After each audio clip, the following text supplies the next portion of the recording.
shirt. Crab, because you're all crabby. Hey, so we're all here. It's crabby. Good morning. It's Saturday. It's Saturday. We're back. Good to see everybody here. Hi, Christian. Hello, Switzerland. Yes, we got plenty of people. Eric Stark, good to see you. Hi. Jen, Hi, thanks for Eric. watching the Lithuanian videos. Sarah, Mark, Yeah. Alan, hey. Hi. Hello. The Chicagan, yes. Glad you love the adventure. Michael Mon, good to see you, buddy. The Good man with morning. the plan. Popping over from Professor Walters as well. Mark and Michael, hello, men. Thank you for being here. And Ronnie, hi, Sarah. Oh my gosh. Good morning, everybody. There's a lot of people online already. That's right. Garrett, hey Garrett. Good. Up in Copenhagen. Good to see you. Good to see you this afternoon for you. Hello, Mark and Jocelyn. Tyler, Cool Guy 88. Happy Easter weekend.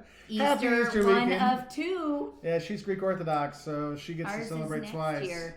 So she gets to double up on the Easter eggs. Yes, I do. So some good times. So it's boiling. Gotta Your go get our boils. tea ready. Well, my tea's already started. I didn't know what you wanted. So, as it is a Saturday morning, we're glad to be here with you all. We're enjoying our new light that our members and patrons help pay for. So thank you very much, members and patrons. See, you can actually see our faces this time, though we have a blinding light right here. We can adjust a little bit, but with the sun right behind us, it's a little tough. But good to see everybody on here, traveling the world. Good to see you, Mache Tessier. Good to see you, Ernest in Gouda, Netherlands. Missed that place. Good place. Oh, Clark, I'm glad we can be a little bit of sunshine, a little highlight of your day. Good to see you, Zan, in the UK. Ryan, Mr. Blonde's back. Glad you made it through. Hola, Pedro. Hope you're doing well. Peter P., what did you like mostly about Jamaica? The people were fantastic. I just loved it. And the beaches weren't too shabby either. Oh, the Papa Bibs, I'm glad we can keep you company while you are doing your dishes. Very nice. Anthony, good to see you. John, Dina, JW222 in Northeast Mississippi. All kinds of great people here today. Awesome. Great to see you. We will be doing some travel answering and stuff like that. Pedro, tudo bem, obrigado. So good. But I always like to begin where you see all these people where everybody is. Eric and Nick and Fort Lauderdale. Oh, man. Japan. So many good people. Hey, Baggy T's in the house. Baggy T's been helpful, commenting on some of our business live feeds on Professor Walters. So it's been fun. Thank you, everybody, for being there. Oh, good to hear that it's nice and sunny in England as well. Oh, it means to travel. I hope your wine night on Thursday, as you've recovered from that. You guys were, Derek was putting down the wine. It was awesome. Kind of like you on Wednesday. What? I was doing that with whiskey. It's totally different. Totally different with whiskey than wine, you know. They're fancy. That's right. They're fancy. I was kind of crabby on Wednesday. You mean Thursday morning? No, I was crabby on Wednesday because you kept putting down the whiskey. You wouldn't shut up. It's fine. Oh, I need to leave that in longer. The tea was only in for a little bit. Mm-hmm. I wanted it like nice and strong, like a bowl. Well, it had like 3 tea bags. I know. That was because I only just walked away from when you came down here. Oh, you're fine. Hey, in Taiwan, good to see you. My truck 1002 from St. Louis, good to see you. Eric's in Oregon. Mike from Scotland, sunny here for once. Hey, I'm glad it's a great sunny day outside when we're supposed to be inside sometimes. But isn't that how it is? Peter Pete, yes, we went to Kingston. We enjoyed it very much. We did. We went and saw a lot of the Bob Marley things, and it was really great. You asked about somewhere else, and the thing's flown by already, and I don't know what the rest of it was, but we really loved Jamaica. The kids just loved it. One of my friends is half Jamaican, and she and her mom have a company called, help me out, Mark. Holiday Destinations. Holiday Destinations Jamaica, and that was they set up a really great thing for us because my friend knows how we travel and she knows that we want a lot of cultural stuff. We don't just want a beach and like an all-inclusive resort. So we didn't get that. We had one night in an all-inclusive, so we could tell you guys what they're sort of like and things. Oh, it was a couple. You're right. We had 2 nights. I know, we were there for 10 days. So. Yeah, but but anyway, we got to stay in an apartment, and I don't know, we had a lot of fun in Jamaica. So if you go to Jamaica, I really recommend getting off the resorts and going and seeing some things, and get yourself a guide, driver, something, because Jamaican driving is a little different than some other places. People get freaked out because all the honking and light flashing. Like, no, they're honking to let you know they're going to pass you, so you got to move over. They use it and as the flash, communication. yeah, it's communication. Yeah. And then there's like cops are right here or cops close by. I mean, I had it in the video where it's actually you see the drivers give you certain hand signals to let you know where the cop stops are because the cops will stop you. Yeah. Peter Pete is from Portmore. Portmore? I haven't been there. So, Mo Cordell, are full-time RVers allowed to travel since they are at home? Oh, that's a good question. I think that's going to be one of the things that depends on your license plate because some states are pulling over people with out-of-state plates. So that's going to be something you really have to think about. Yes. And really, if the point of being at home is to not spread germs, right? So if you're in an RV, you've got to go gas up all the time, and unless you're using gloves and things like that. And even at that, you can still be spreading germs. So it's or getting germs spread to you. Exactly. So be careful. It's kind of crazy. Jason Mead says, "Hey," and from Brooklyn, and he loves the show and the wallpaper. Aw, thank you. Good morning, JF. So the man with the plan, you got to go to India after this. The driving is more crazy than Jamaica. Yes, we've watched online. We've had our friends have told us about it. We will get to India. And I'm sure there'll be, because we have the video of like walking across Shinjuku in Japan, like with all the people crossing. I'm sure we'll have a video of like, this is what it's like crossing the street in India, in one of the bigger places.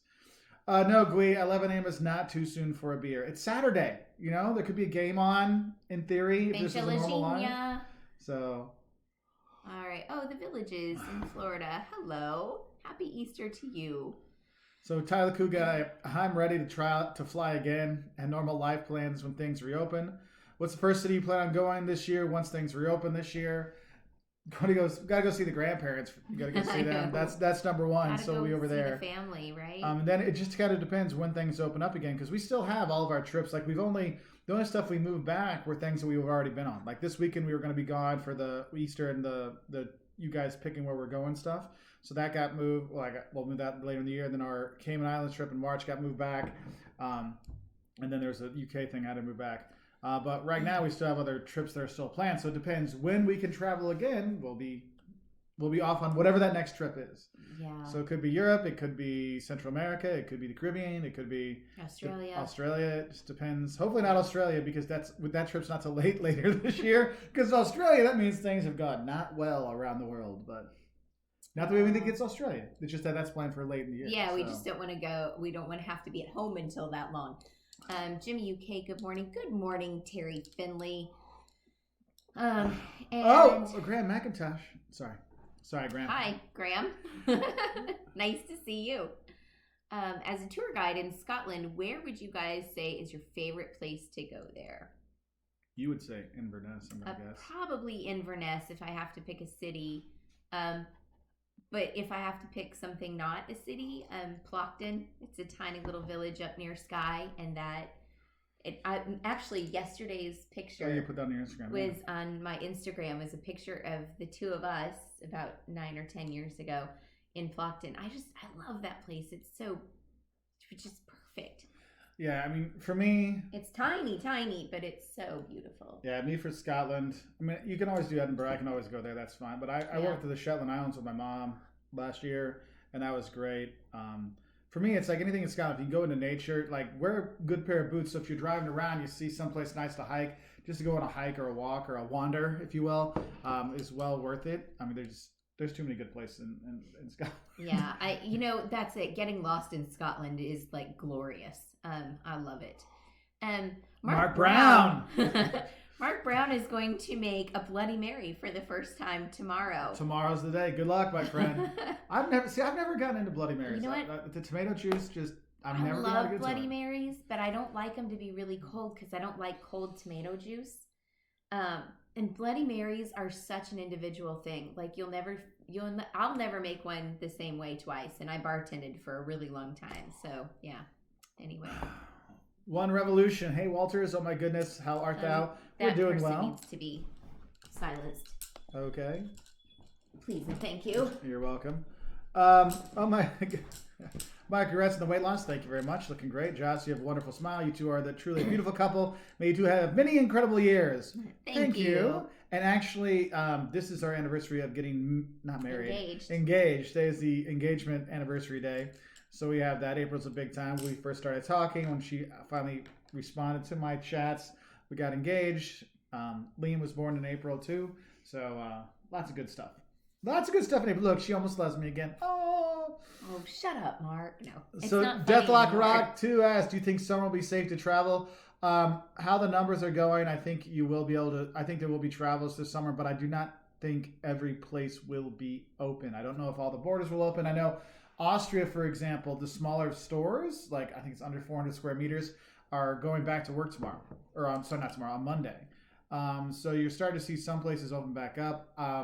But the thing is opening back up for small businesses, for locals, is very different than we're going to start having international flights in and stuff like that. So I would think this summer, if you're looking at early summer, you might be looking at more domestic travel in your own country, wherever you are, whether you're in Australia, the US, or wherever. You're going to see like those things will open up domestically first, and then the borders will kind of open up for those things. Remember, all these flights that have been canceled and stuff like that, it's not like they just reappear.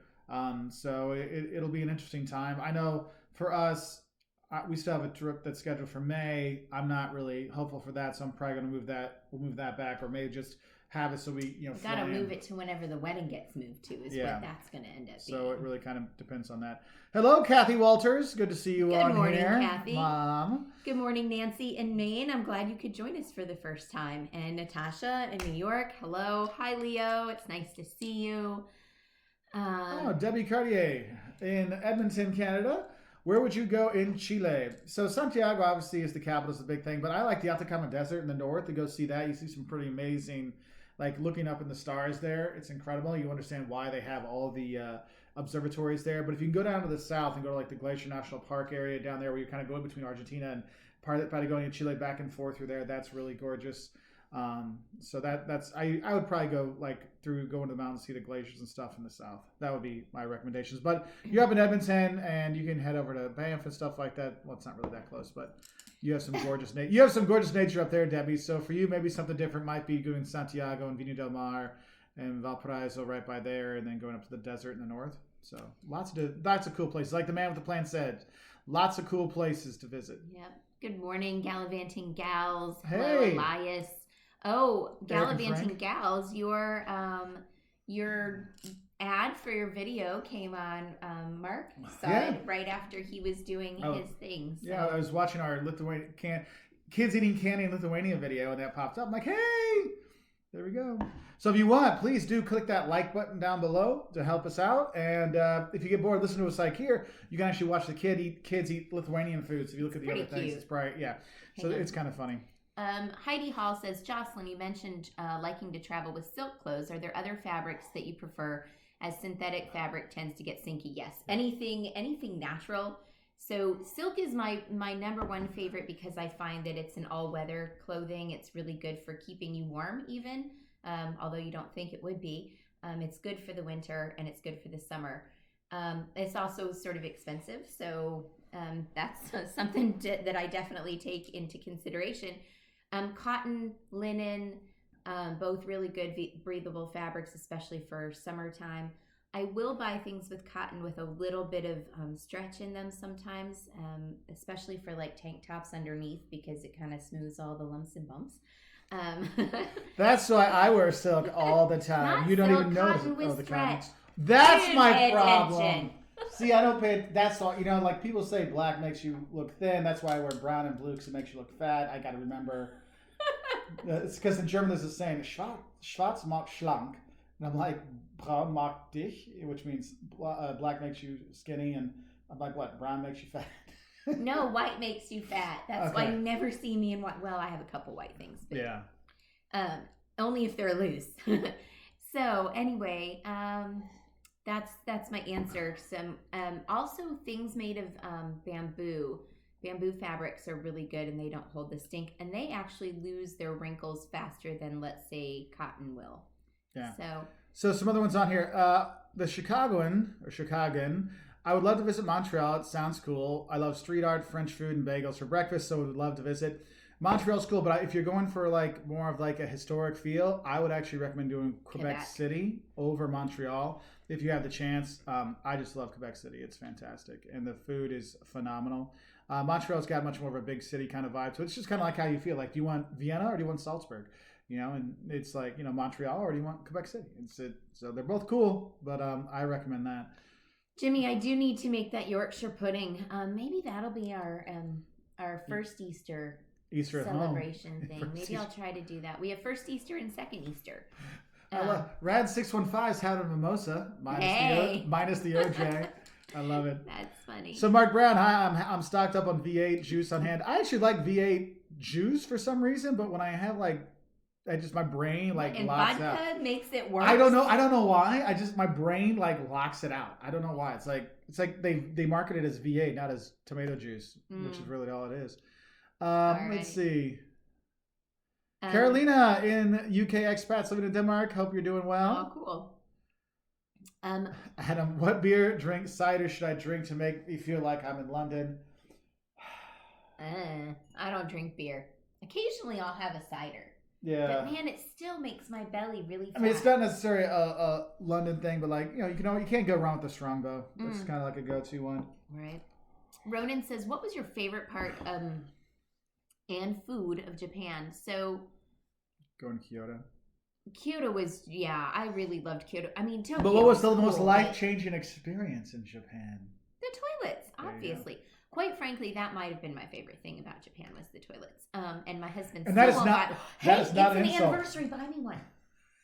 Okay, we never give presents for anniversaries or birthdays or things like that. I mean, if we do a present, it's something really small, like $5. Or something really stupid or silly. Yeah, but never... an extra thing of Easter Reese's eggs. Yeah, I mean, we don't do that because that's how we prioritize our money. Our money goes to travel rather than gifts. We make memories, not gifts, right? Yeah. But I would really like my husband to just randomly go buy me a Japanese toilet. But the food was incredible in Japan. Obviously, loved the sushi. But I love... That's our Thanksgiving. We had like a stack this high of plates for maybe Thanksgiving 2, that's sushi. all. Yeah, I mean, it was crazy. Yeah, I think it was. It was. Even that was you and Caleb. Liam and I, ours weren't as big. Yeah, Caleb was just mowing it down. He's like, this is awesome. I'm like, go. He's like, well, I don't know if I should. It's like, dude, just take it, try it. If not, it's okay. I'll eat it. Yeah, we ate a lot. It was so much fun. So Tyler Cool Guy, 88, had to postpone his rescheduled trip for Chicago, possibly in August and September. Is that a good time to go? I would recommend September over August because Chicago's summer heat is not fun, but September, things start to cool down. People are back in school. You can still hit up a baseball game and stuff like that. I would recommend September over August. Also, what's the odds I'll run into both of you there? We live a few hours away. Usually if it's one, it's both. Yeah.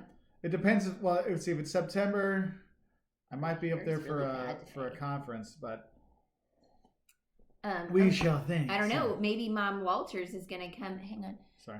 Watch our kids. Ooh, there we go. We can do that. Yeah. For Tyler, not for us. It's for Tyler. Yeah. We have to see him. Best time of the year to visit Iceland. All right. So, in my opinion, you've got two times: winter and summer. Like spring and fall, you're not getting the glory of the other two. So in the winter, you've got all the snow and everything else, but also the Northern Lights, and that's like a huge thing, right? And the snow isn't that bad up there. It's not crazy. It's really not because of the way the winds move storms through and things like that. Iceland really isn't as icy as you think it is. And then in the summer, you get to do a lot of hiking and climbing, and the vistas are just incredible. I mean, they're still incredible with snow. It's just that under the snow, you see so many different types of topography and landscape and stuff. So it's one of those 2 times, and maybe you just go both. Yes, Eric Pelkey, Kathy Walters is my mother, so be nice. Kusipala, where would you go first in Southeast Asia? I probably would go to Thailand because I have a lot of friends that are from there. Yeah. And a lot of friends that live there now because that's where a lot of people have gone to be digital nomads. So it'd be nice to see some friends there. But I think for me, I want to go to Cambodia. Yeah. And Laos. You know what? I want to do all of it. There's not much that I don't want to see down there. I want to experience all of that. But Cambodia has always called to me. Maybe it's because of the ancient architecture and things that I don't know. Yeah, and I see you're from Manila, and that was part of our plan for our next summer is to pass through there. So maybe we'll be able to get through and say hi. So that would be nice. Let's say Byron Aubrey, favorite East Coast destinations on the East Coast. Savannah, Charleston, the Outer Banks in North Carolina. You didn't like? I liked it. It was nice. Just for nature. Well, just to be on the beach. I love New York and Boston for big city. DC is good. I like Maine and some of the smaller towns in like Connecticut. I love Maine. I think that like Northeast for me, it's Maine and you know, a couple little places. So yep. Jimmy says, "Good luck with your Yorkshire pudding, babe." Thank you. I'll need it. I'm sure. Jumped around. I'm not a very good baker sort of person. Like I do savory things better than sweet. All right. Kathy Walters said silk is great year round. Wool works well in winter areas. Cotton is one of my favorites for comfort. Dark clothes are flattering. Bamboo socks are great. So if you don't know, Mark's mom is she's an image consultant. So don't worry, she hasn't worked with me, so don't take me as an example of her work. She and I often see very eye to eye on our travel stuff. To know that like a professional agrees with the things that I'm experiencing is always important to me. So Sean Roberts says, I had to cancel a flight to Paris from the U.S., but now they're saying they can only give us airline credit instead of our money back. So the U.S. government has instructed the airlines to give people their money back if the flights were canceled, not just the credit. So I would ask again, but it depends when you were looking to cancel. If you're canceled for June or something like that, then they might just give you the credit. Was your airline a U.S. airline or a European airline? That might change things. Thank you, Thunderstorm. I'm glad you think my hair looks good because I can see it over here a little bit and I'm like, it looks a little funky. So Michael Mon says, still holding on to tickets to Seattle in late June and praying that things are okay by then. I mean, things are going better, and I mean, I'm going to give it to Seattle. They got, they started and they got ahead of these things. California's done a good job getting ahead of these things. Illinois has done a good job. That's what's really nice. Is remember when they were talking like, you had this sensationalist headlines. So 2 million Americans could die from this, and now they're like, oh, if we're lucky, it might only be like 60,000 or less by August. I'm like, that is awesome. How far it's come down. What's happening is this is working. Staying at home, we're doing good. And I know it's getting tough for a lot of people because it's so nice outside now. The spring's here.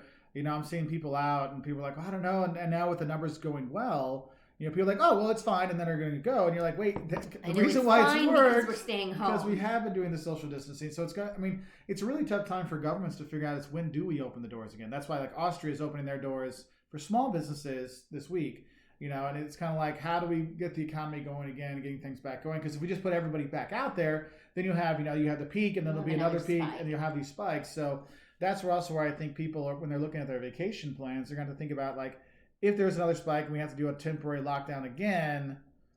That's going to almost be worse in some respects. So I have this feeling that they're going to say those who are at risk need we need to answer that question, are going to have to stay home more. And things like larger gatherings are still going to be like a no-no, or like, say, for instance, church. I mean, it's Easter weekend, and people aren't able to go to church. We're all going on. Especially all the people that only go for Christmas and Easter. They miss their one time of the year. Yeah, right. So it may be like, families can sit together, and you have to have a pew between you and the next family or whatever. I mean, I have this feeling that they're going to ask us to just do that of our own accord. And keep distance still at grocery stores and things like that. And I mean, I look at it for my classes, because there was an article in Chronicle Higher Education today or yesterday or whatever, and they're like, we need to start talking about like what's going to happen in the fall. Like, are we going to do all this stuff online again? And how many students are going to say, you know what, I'm not going to pay for this online stuff. I'll just wait till we have face-to-face classes. I mean, there's some really serious things because I have classes and I'm in a room with, because I have 2 sections of 320 students, and the room has 324 seats. Is that a safe alternative? I mean, these are things you have to think about. What are they going to do? And so you have that because they're talking about, for football, like maybe the games will start up again, but there won't be anybody in the crowd. I mean, you have these really kind of tough calls, and it's a really tough time, but it's awesome to see that things are working. And I think we need to get people, like more people tested so we can see what the real numbers are, because right now, I mean, we have people that can't get tested because there isn't a test, or they're just not getting the test, so it's hard to really get the real numbers. Anyway, going back to travel, because we are not doctors of medicine. No. Sarah B, do you always have guides when you travel? No. If so, what is that like? What do they take you to see, experience? So we do get guides for different places, not everywhere. Not everywhere. We've had guides, I mean, let's say maybe 10%. I don't even 5% think it's 10%, of the time. Maybe 5%. And when we do have guides, I mean, the ones we had our guide for, like Jamaica, he was a driver. Like, we had a driver in Jamaica. We didn't have a guide. Like, although he was local, so he told us. He took us to the greatest local places. Like, we had the best fried chicken from Kentucky Fried Chicken. I can't tell you. And we're all eating like on the side of the road in a park at the beach. Like, I mean, we had so much fun with Michael. And that's the thing is, I think when we look at guides, a lot of times we just have a driver who will take us around, because it's easier for us to have someone that knows what's there. And that's why I recommend sometimes you don't feel comfortable driving yourself, hire a driver. And if you get lucky, get a good one. We haven't always got good ones. Also, it means everybody gets to look outside and see things. Yeah. Normally, I drive and Mark navigates, England, so I miss things. I'm like, I want to look, but I got to keep my eyes on the road, especially when I'm driving on the left and not the right. Yeah, you got to pay attention more, right? Yeah.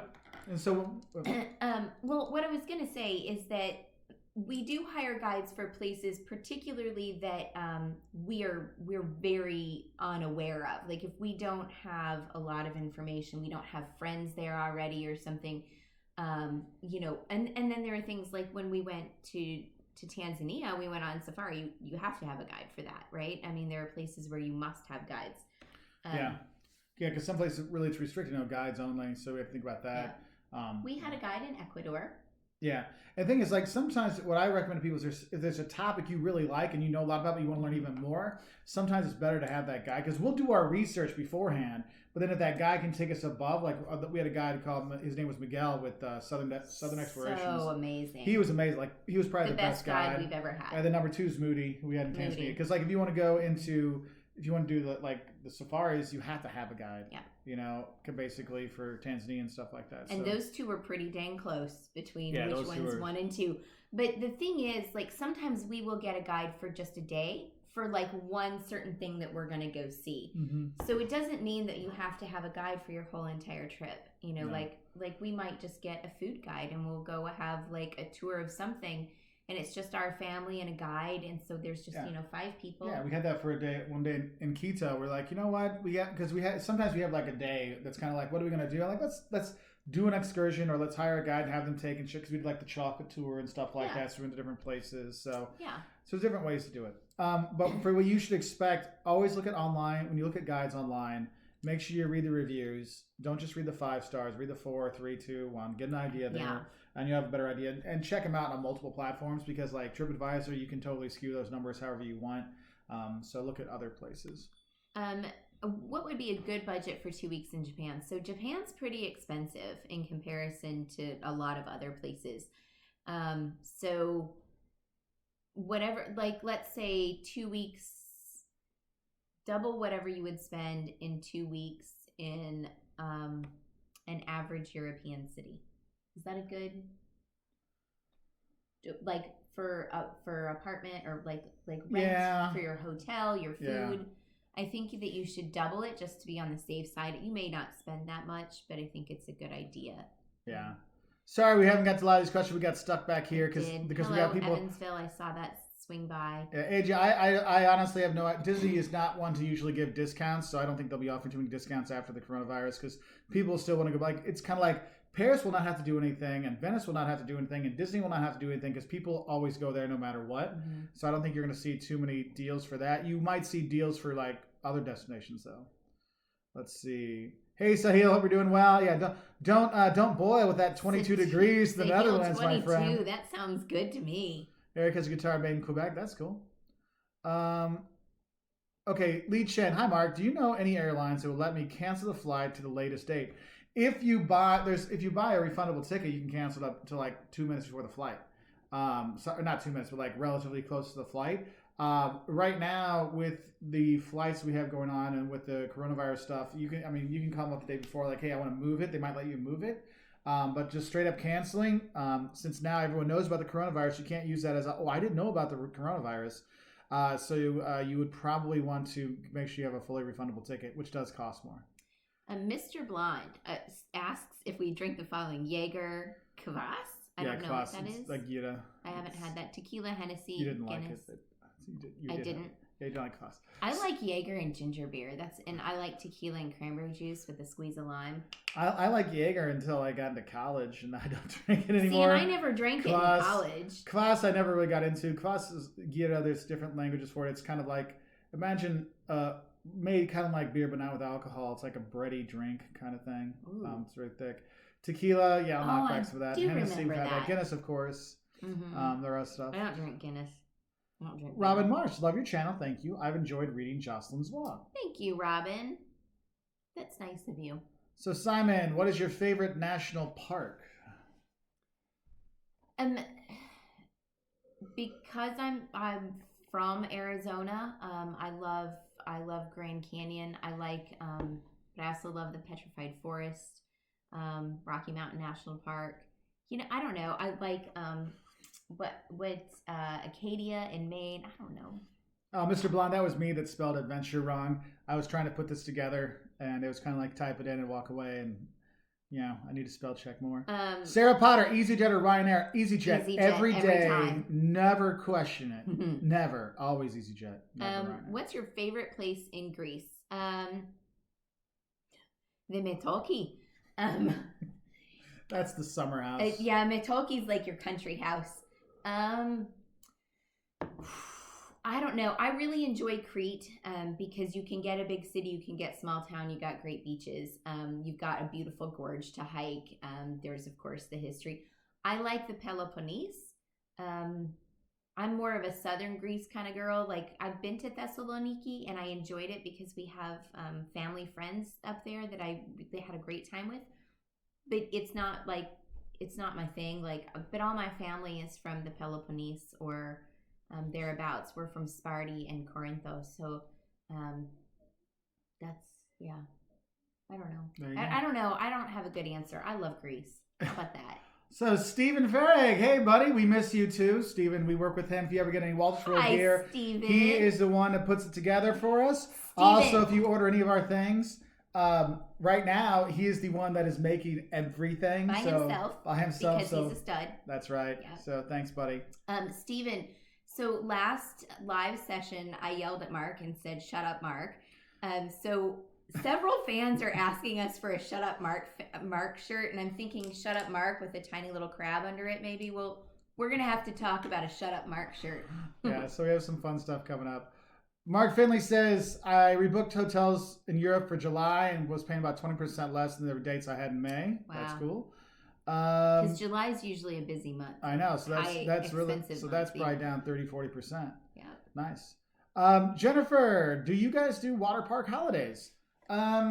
We have with the kids before, but we don't make them like that the core destination. That's like we are someplace and there is one there, we will definitely go to it. I love water parks. Big fan. So what was the one that we did recently? I gotta think about this.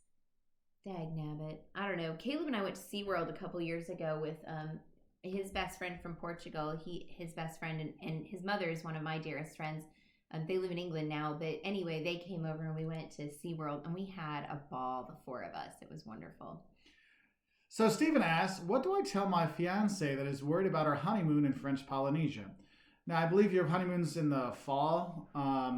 By then, I would assume things would be back to normal or normal-ish. Fingers crossed. I think you just remember, hey, honey, we're going to see how it goes. I love you. You're the most amazing thing in my life. And it's always like I'm in French Polynesia with you. So it's okay. And so if you want to walk around with like the tiki stuff on or whatever, you can do that. You can do that totally fine, Stephen. But I think right now it's too far out to really give any exact things. But I would definitely just let her know, hey, it's okay to be worried. But things are looking so much better. She's over freaking out.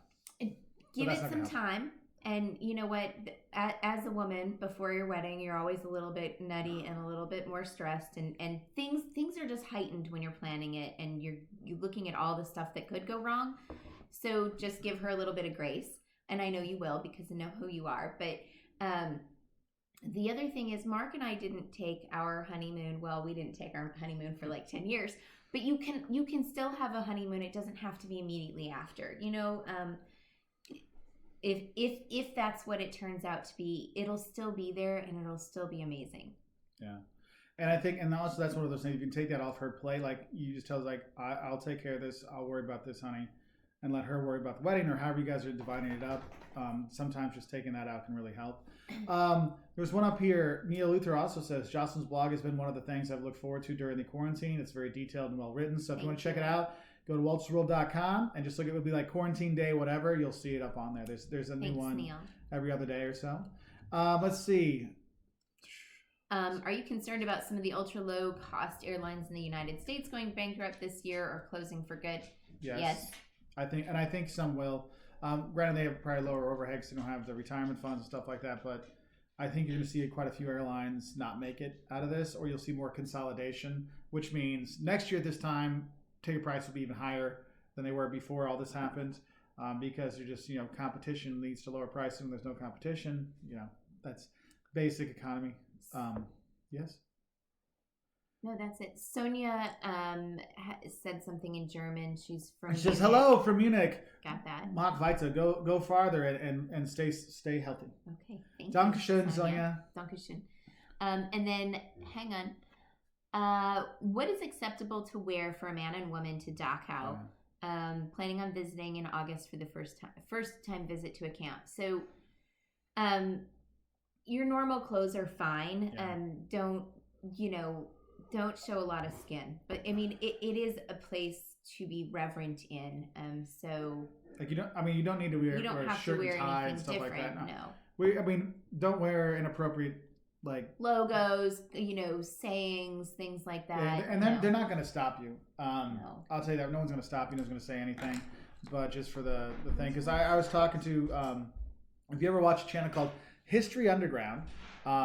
The J.D. Hewitt puts that together, and he's a history teacher, and we were talking about going to concentration camps and stuff like that, and he's like, I would feel weird walking with my camera and filming, like, just take some pictures and do a voiceover later. I mean, when you're there, you'll see, like, people are there in their shorts and t-shirts in the summer going through these things, because you really should visit one to see, because you can't explain the experience of going to one.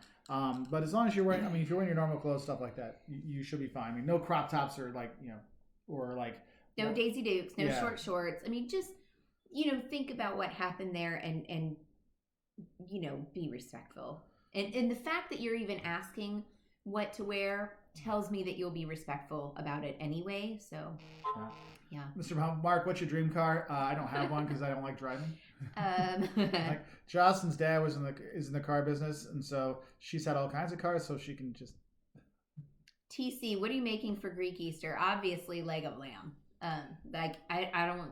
We're not gonna go out and roast a whole lamb because it's only the four of us. But yeah. So Steven says, worst case scenario, we'll do it in Champagne. Well, I tell you what, we'll be the dancers there for you, so you feel like you're getting some Mark stuff, will get buddy. one of those coconut bras and a little grass skirt. Get one? I already have some. You do? I don't know. You do not. So the Gallivanting Gals, I think things at amusement parks will be very different in the future. For the short term, yes. Yeah. But I've always remember, found them to be like petri dishes for cooties anyway. Yeah. Like when we go to like Disney or Universal or Preselimo, what's that place called? Gardaland. When we do those things, I make the kids wash their hands more at those things than I do when we're out, like, playing in the dirt and climbing hills and whatever. That stuff is gross to me. So Andre Gabriel, have you guys tried Romanian food, or do you see more to Romanian culture past Transylvania? Stay safe. Love your content. Thank you very much. So we were going to be heading to Romania this summer. Unfortunately, that's one of the ones that probably is not going to happen. So I always tell people, if you've only got a chance to go to Romania for a little bit, do the Transylvania region, because that one has more of the famous cities you probably know, and we'll get a lot out of it. But that's not all there is. You can go down to Bucharest and see that. But if you go to the northeastern part of Romania. They have some incredible wooden churches to check out. So there's quite a few things to see when you are there. Guitehara, which nationality stereotype did you end up finding the most untrue and the most true? Tejada. Why are you Tejada. mixing up your Portuguese and your Spanish? I don't know. It's been a long day, I guess. Shut up, Mark. Thanks, team. Thanks a lot, superheroes. I don't know. The being late thing in Portugal was probably the most true because it was just so funny how when I was there and I'd show up to places like only like a half hour late. They're like, "What are you doing here? We're not even supposed to meet for." I'm like, "You said 7." I'm like, "It's 7:30." Like, "Yeah, that means 9." I'm like, "Oh, okay." Yeah, that's a pretty true one. Yeah. But one thing I will say, one thing I have found that's not true is a lot of people have this kind of idea like Latin America, they not hardworking or something like that. That's a bunch of BS. Oh, so you see hardworking people working Absolutely. their butts off. So that's one that really kind of upsets us sometimes. Hi, Brig. How are you? Yes. Okay. I also a lot of the cuisine Climb. things I find to be Go rather climb. true. Go climb. For the most. Come on, buddy. Go climb. He just wants you. I know. See. He Okay. wants You to just put his you head in just your you lap. just slime me. Go ahead and slime me. It's fine. It's okay. It doesn't matter. He just wants to be loved. That's right. Let's see. Do you ever eat in McDonald's in other countries? I find it is way fresher in Europe usually. So Yeah. yes and yes. McDonald's outside the U.S. is a different sort of experience. A basic burger is still a basic burger, but I don't know. And like the sodas are less sugary and stuff. Fanta's not bright orange, but they're doing better with that in the US now. There's a lot of things like that. Anyway, Can you go climb? yes, we definitely Climb. do that. All right. Go. No, Vince, we've not been to Bora Bora. That doesn't mean we're not going. We just haven't gotten there yet. Go climb. Climb. Michael Mon said, my wife and I did the same thing, delayed the honeymoon about 4 years. You know what? And Michael, Stephen, Michael and his wife Cindy are very happily married. And so just know that if you, and Mark and I are, you know that. We are. So, aren't we?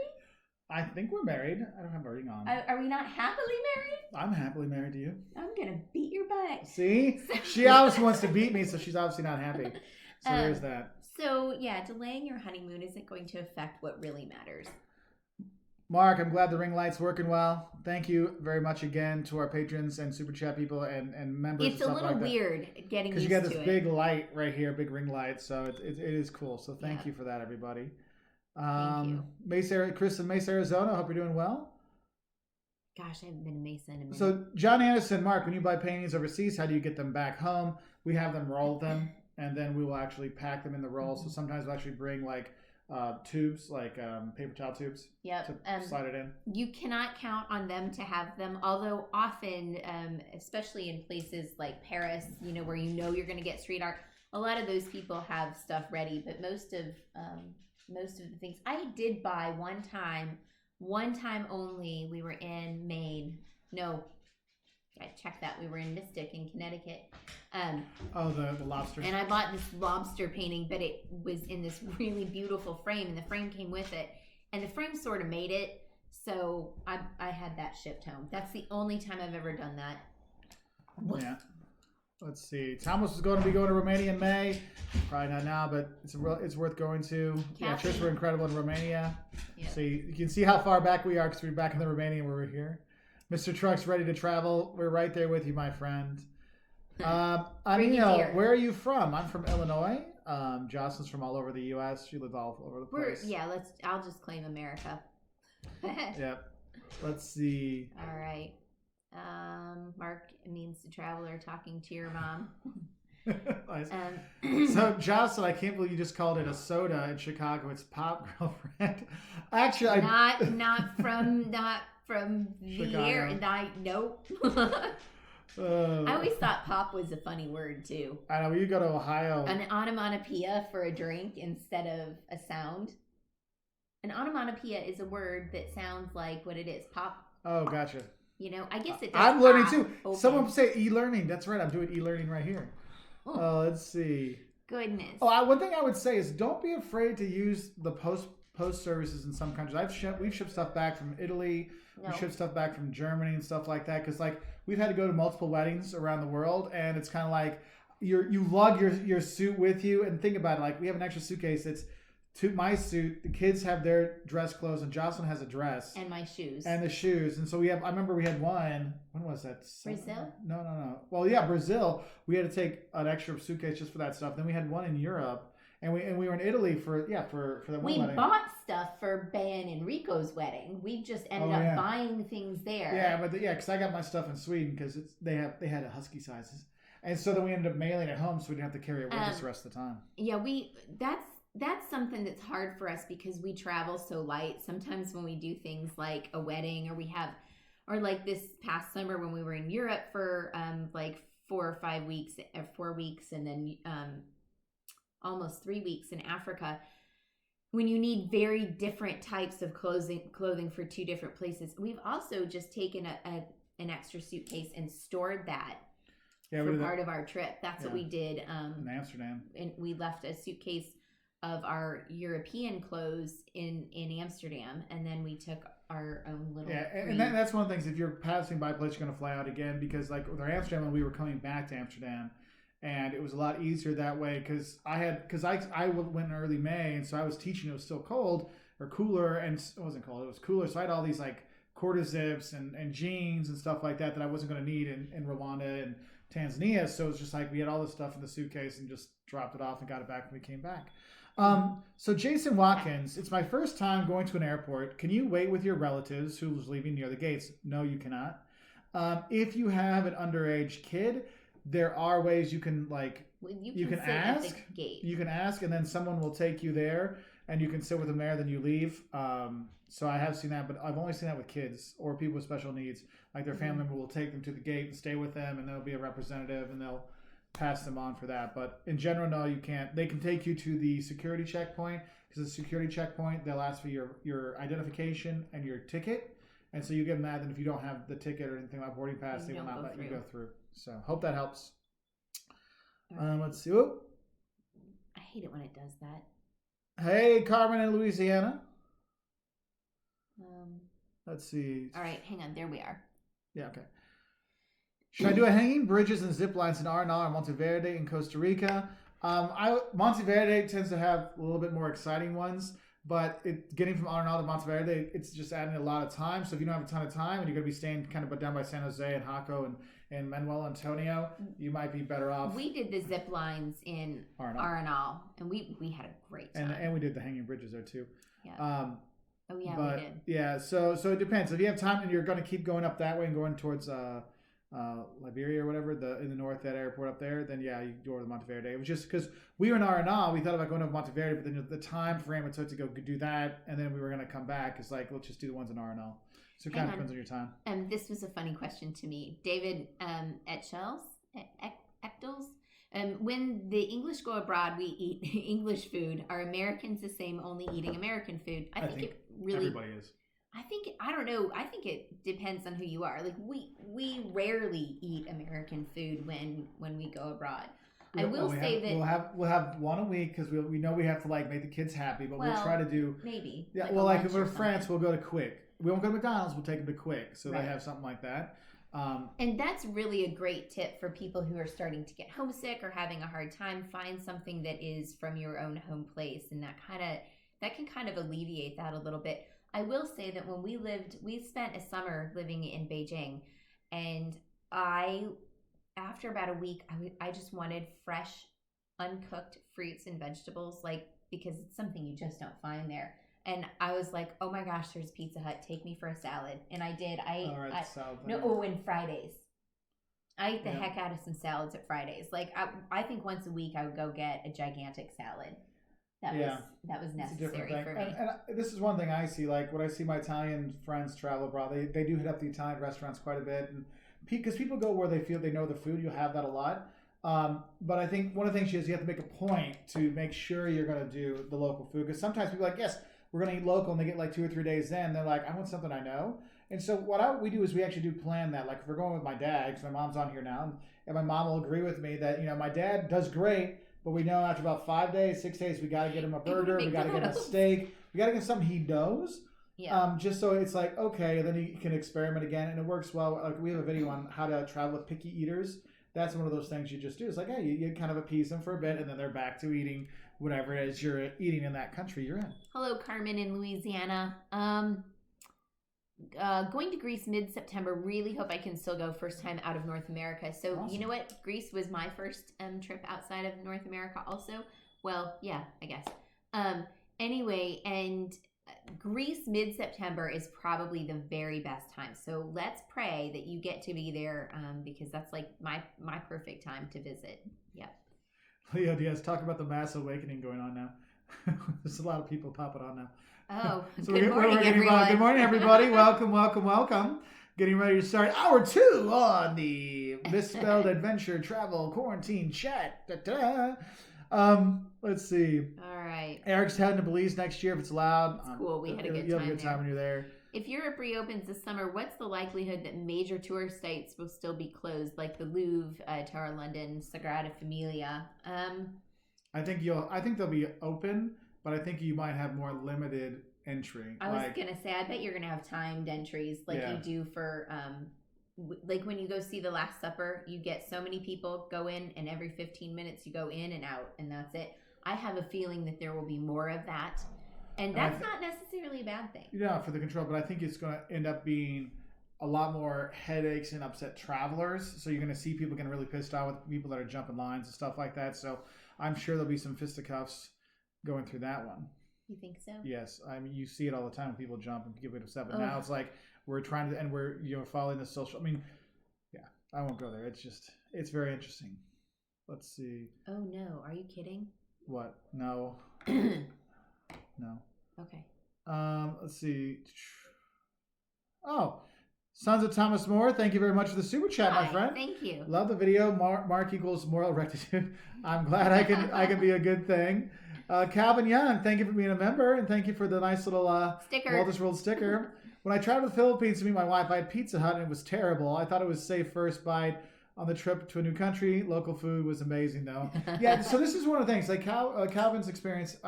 That's not unusual. That's not unusual. Like sometimes, like I thought Pizza Hut in China was phenomenal, but KFC I did not like. But everyone in China loves KFC, and it's kind of interesting. Yeah. But because I'll take my students abroad, and I always tell them, look, just wait a couple days to have food from home, and without fail, we will land.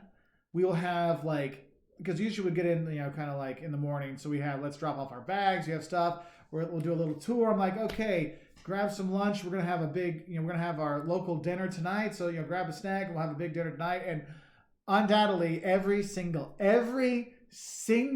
trip I've taken students on, probably half the people will go have McDonald's or Burger King as their first meal. I'm like, you are here. Why? I mean, it's Italy. Like at least have pizza. Do something. Like now, pizza in Italy. I went to Burger King and McDonald's. I'm like, I have failed you all.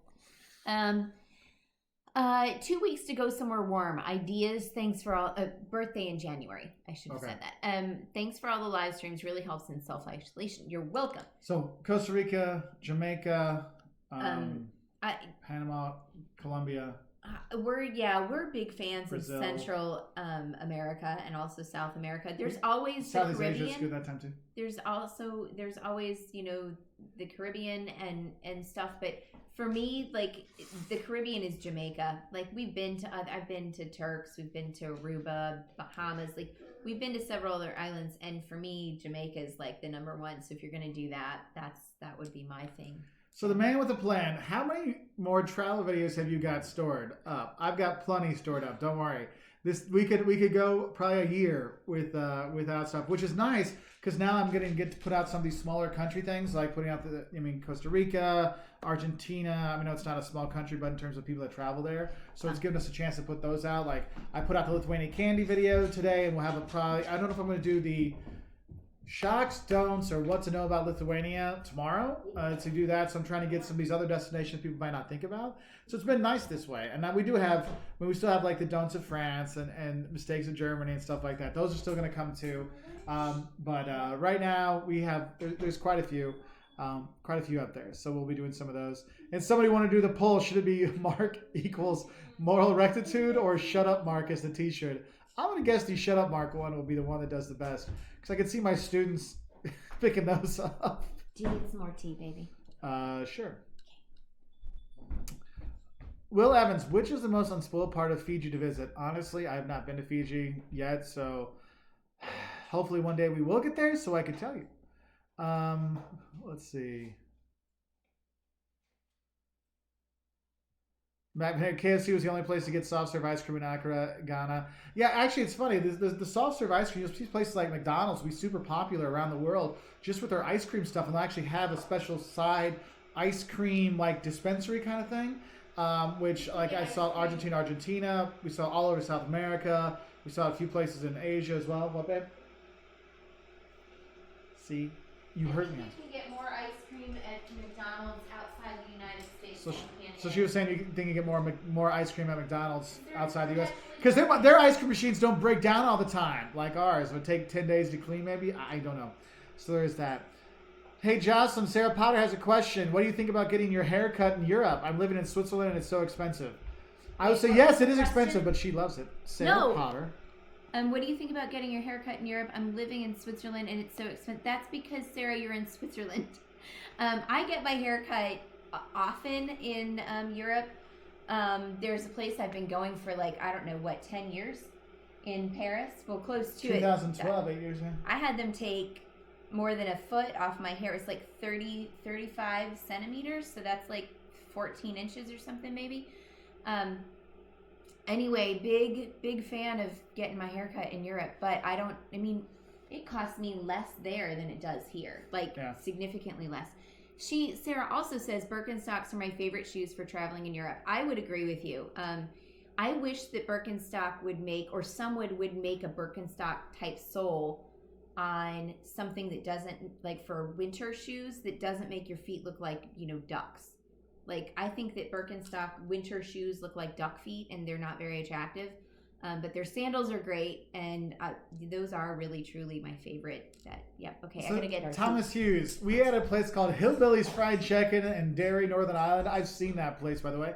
That was like a KFC knockoff because we felt like we had to try it. Yeah, and that's just it. You can see the knockoff kind of places and go there. And sometimes those places that are like the ones you know from home are actually better. Like Finland, Hesburger is the bomb. It's so much better than McDonald's. I love it. Every time I'm in Finland, I gotta have it. And they've got some in Riga now and other places. I'm like, yes, please, I will be having my Hesburger. I just love it. Just love it. Liam has a Hesburger dance video. Yes, yeah, you can look up Hesburger Dance Walters World and you'll see Liam dance to it because he just loved it so much. It was pretty funny. Champagne Sumo. Any tips, tricks on technology, computers, phones, camera for traveling overseas? So in terms of computers, obviously laptop, I would recommend if you're traveling a lot. I use the Microsoft Surface, one because it has external. You can put a chip in the bottom, so if you have the little micro drive or micro SD, you can use that and put that in there for extra storage. And it also has a USB port, so you could transfer your pictures that you took that day onto that chip on your computer, and you can save that and put another one in and do it that way to have backups. That's one thing I don't like about the Macs is you don't have that extra storage. You don't have the extra USB ports all the time. Some of them do, but I just like that. And it's super lightweight, super small, and you can take it anywhere. I live with this. This is what we're filming on now. In terms of cameras, unless you're a professional photographer, you don't need the big, huge DSLR cameras. We use a Sony Alpha 6000 to take pictures. And it's because it's small enough. I can do my video recording really well because it does it in full HD, but also takes really good pictures. Also, it's small enough I can put it in my bag or my pocket sometimes, a bigger pocket. Because if you have those big cameras, you just make yourself like a target kind of stuff. So there are those things. Let's see.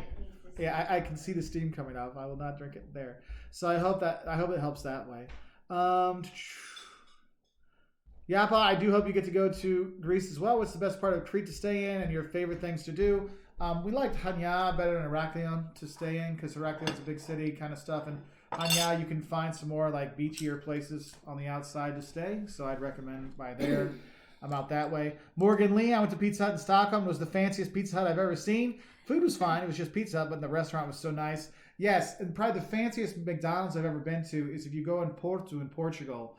It's this old like tea house. Oh, They put it in there with gosh, like it is stained beautiful. glass. I mean, it's just phenomenal. You're like, oh, it's so fancy with my cheeseburger. Remember we took Jackie and David when they came to visit us Yes. in Portugal, and Jackie was like over the moon. She had beer and wine. Yeah.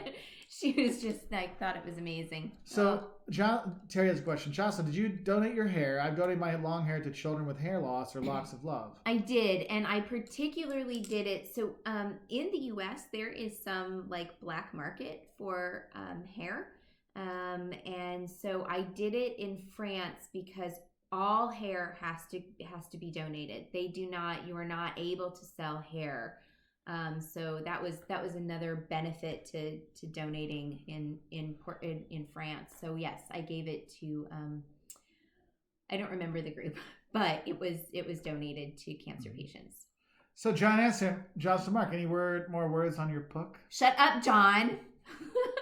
Thanks, John. Well, I just sent my rough draft of my social media marketing book to my students, so they have that. So I'll be using that for the next few weeks of my class to see what they think about it, to try to add some more stuff. So, but that's probably not the one you're thinking about. Smile always before I go anywhere. I try to find a video made by you for tips. Thank you so much.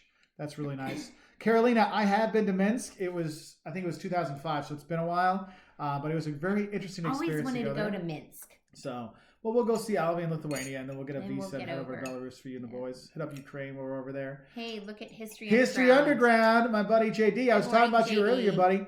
So, History Underground. Hey, Mark, our conversation was posted this morning on the channel. Appreciate the shared knowledge. So, History Underground. He is a history teacher in Missouri. I will leave it at that because I don't know how much he likes to tell people.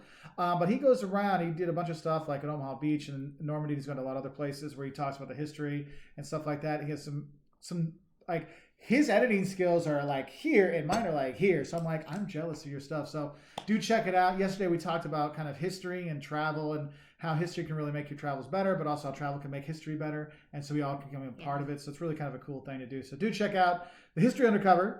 Sorry, his channel to check that out. What are your boys' favorite foods in other countries? Do our kids eat everything almost? I mean, Liam loves meat, and more meat in Brazil. Liam's like, carne, mas carne. And my Brazilian family was like, oh my God, this kid's, they always have a joke now whenever they mais ride. carne. Mais carne. Because he's like, mais carne, because he just shouts down the on first it. time he was there, he was what, like 4? And he kept saying mais carne. Yeah. So an alpaca steak in Peru. Oh, that yeah, was he a loved big it. one. Because like we got the first one, I'm like, well, like I said, alpaca. He didn't know what alpaca was. Yeah, this is really good. And actually, in a lot of our Peru videos, just show him eating it. Yeah. And you weren't with us because I went there with my mom and my dad, and then my mom's friend Lula, who lives there. Sick. Yeah. Oh yeah, you had the altitude sickness. I think Caleb stayed home with you. I was sick a lot. Yeah, he had a tough time in Peru. But so Caleb knocked out one of the alpaca steaks, and he's like, I'm still hungry. I'm like, if you're eating, I owed him he ate 2 alpaca steaks baked, and they're like this big. I was like, damn, kid. But the food in Peru is phenomenal. And Caleb really loves octopodi. Oh yeah, Octopus in Greece, grilled particularly. Also, really good Greek restaurants in Germany, and Austria. Yeah, he actually asked for that. Like when we travel, we spend a lot of time in Europe. He'll ask for Greek restaurants to go eat that because that's his like go-to. It really is. Like that's maybe one of our. We were talking about get home food. Sometimes getting Greek food for us is getting home food. Yeah. So, Michael Mon, I really need a haircut. So does everyone in our house. I don't need so much right here per se, more here, but I'm doing okay. Here. I cut Mark's hair. I have cut Mark's hair for 10 years. Yes, because the last time I got a haircut was in Portugal in 2015, and literally the guy just like bowl cut Prince Adam me. So he did. He looked like who Prince Adam is from He-Man. So yeah. Yep. Yeah, my mom, Kathy Walters. It's so much fun to go to a beauty shop in Europe, or a cut or a wash. And Kathy and I did that. She was a little apprehensive, I think, this year, but she did it and was she loved it. Once we got in there, she was like, "Oh yeah, this is great." And we had it was a wonderful time. Kathy and I do a lot of fun, good stuff together. I love my mother-in-law. I love your mother-in-law too. Means to travel are good buds, at least. Liz, sorry. I always mess it up. It's Liz. I know, Liz. I know. Liz. And I always mess it up because I wanted like fancify it. But, she's fancy. If you want to mess it up, just say Elizabeth. How about Ooh, true. Sorry. Anyway, means to travel. I think it's nice to research easy food options near your accommodation at new destinations in advance, so you don't go to U.S. change when you're in a jet lag coma. Really good point. Also, they have fun. They're having a Easter Sunday tea live feed if you want to check them out. Oh, that's cool. Yeah. But yeah, that's one thing is like having an idea of what's around right away. Like I'll actually, when we send, when you book your room, sometimes I'll ask, hey, we're getting in late. Is there any like food nearby that's going to be open? Or we're getting in early. Is there a place we can grab a bite to eat beforehand? Sometimes the restaurants are the place like, oh, well, if you're here early, you can just have breakfast at our place. I'm like, cool.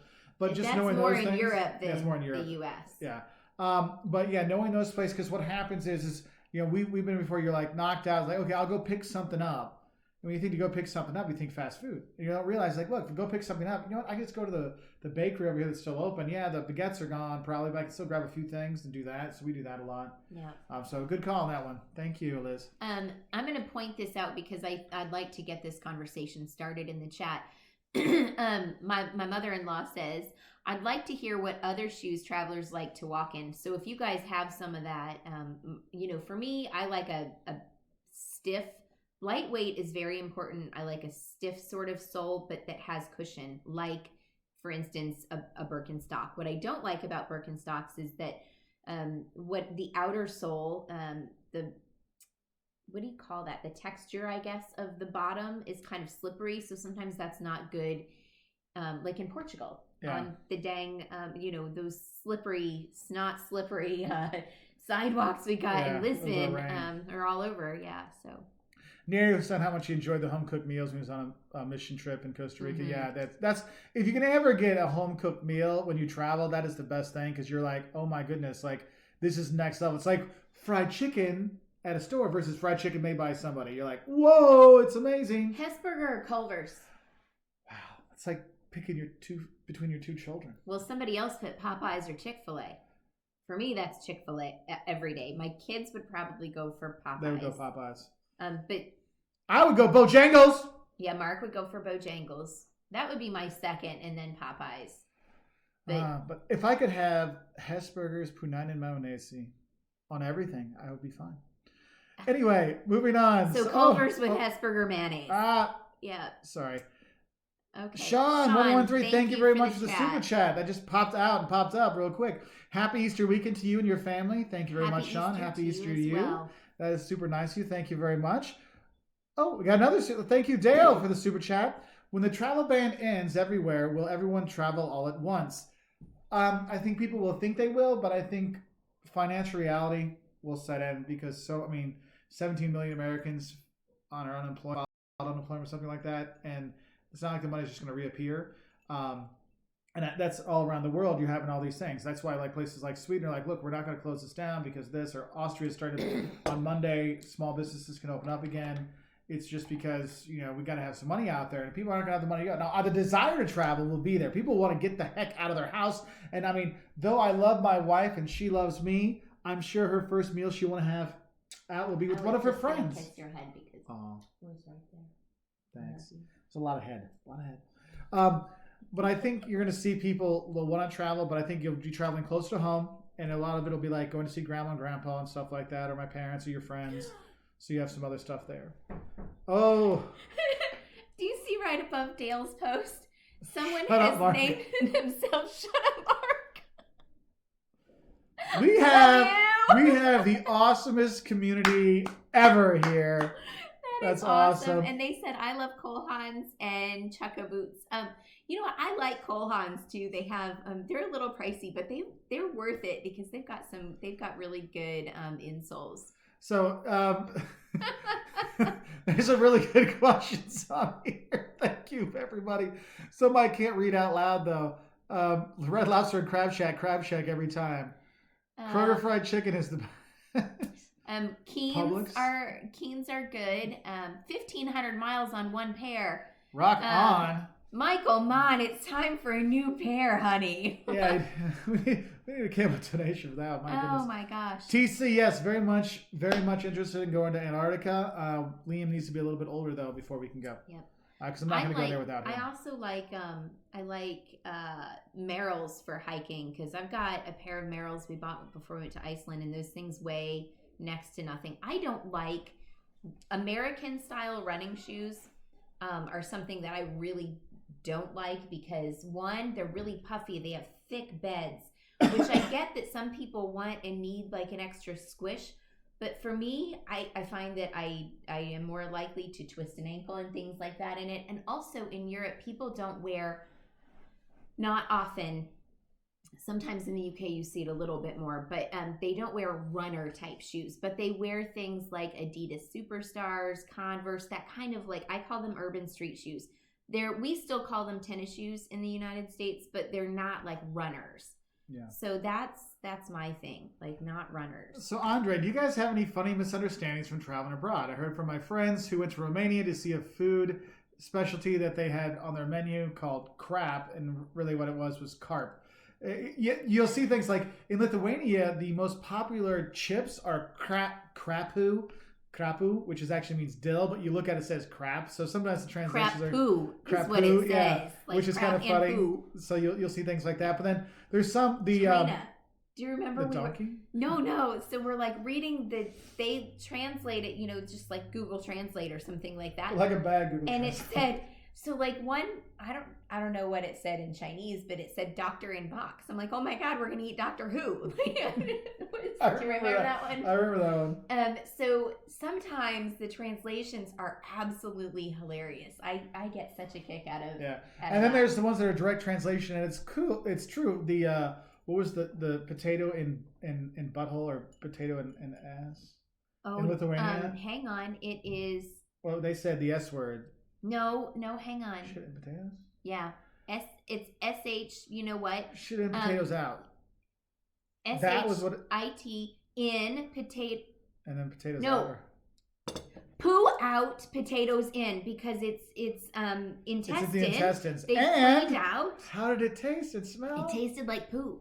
I mean, actually, like I had one very small bite and I kept it down. Yeah, I was watching. Proud of myself. I saw that video when I was looking at the Lithuania food thing yesterday, and I'm like, oh yeah. Ugh. Mr. Blonde, do you mean Red Lobster or the Crab Shack in Savannah, Georgia? Because obviously, the Crab Shack in Savannah, Georgia. Let's see. All right. So basically, Mark, how's the weight loss been after the virus? You still look a lot more thin than some of your older videos.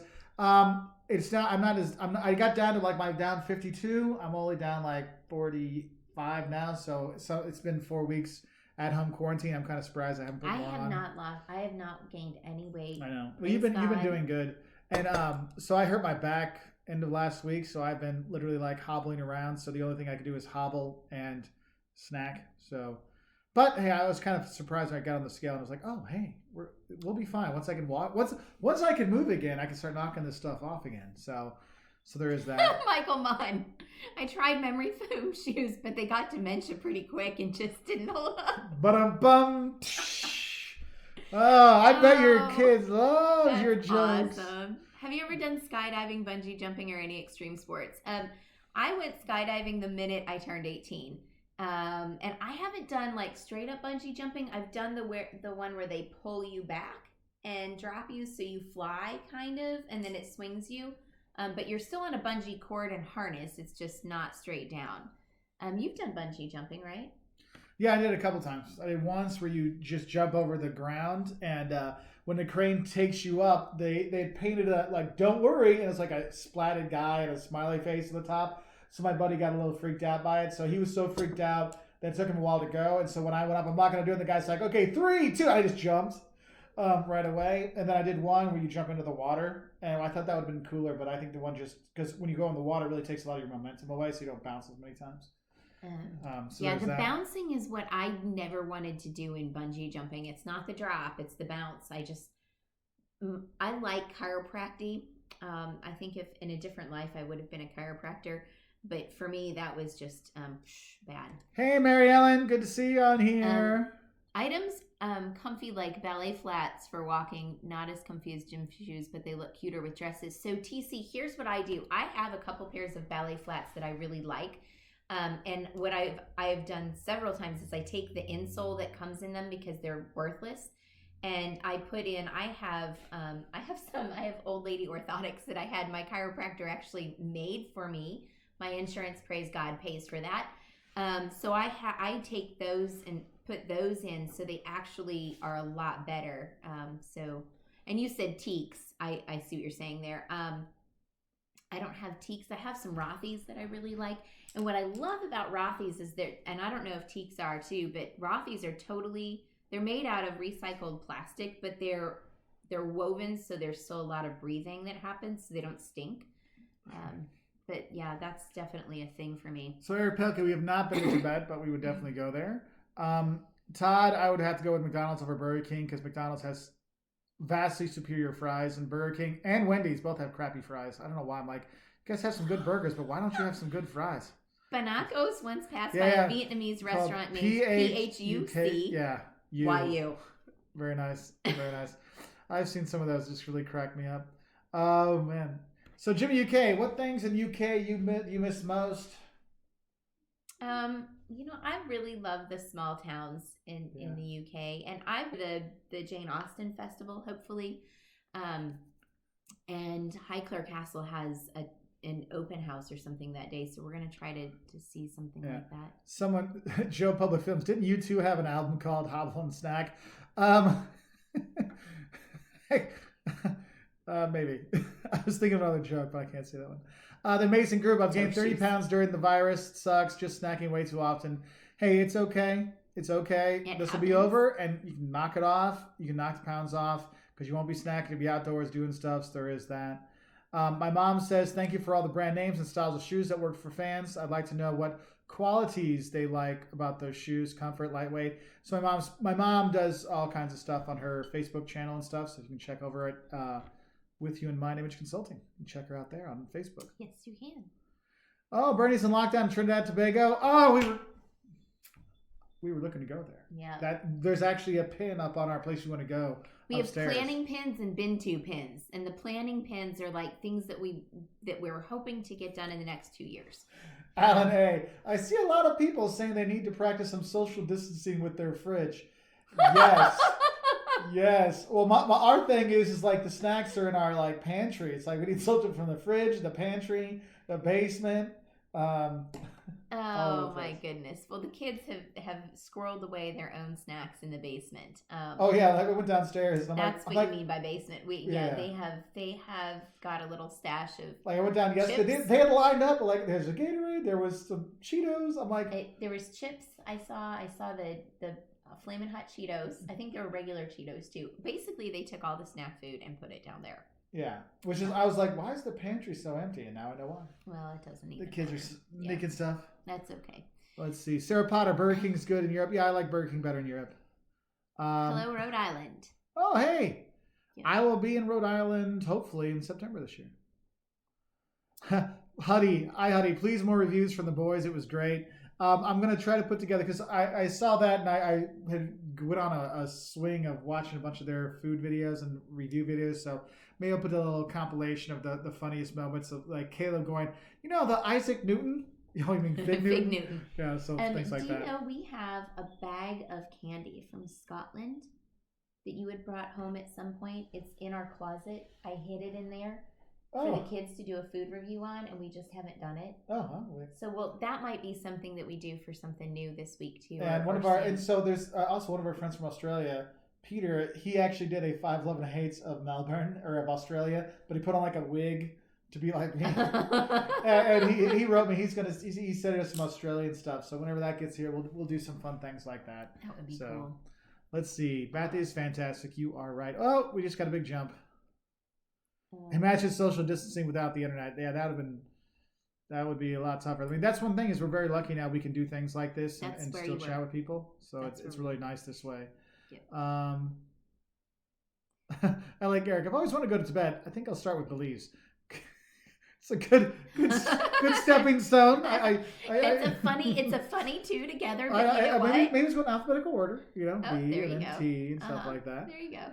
Oh, so there's nice. But you know what? For a budget, Belize, especially inland, is good because the islands can be kind of expensive. Like we were on Key Kulker for part of the trip, and it was kind of pricey, but the stuff inland was not.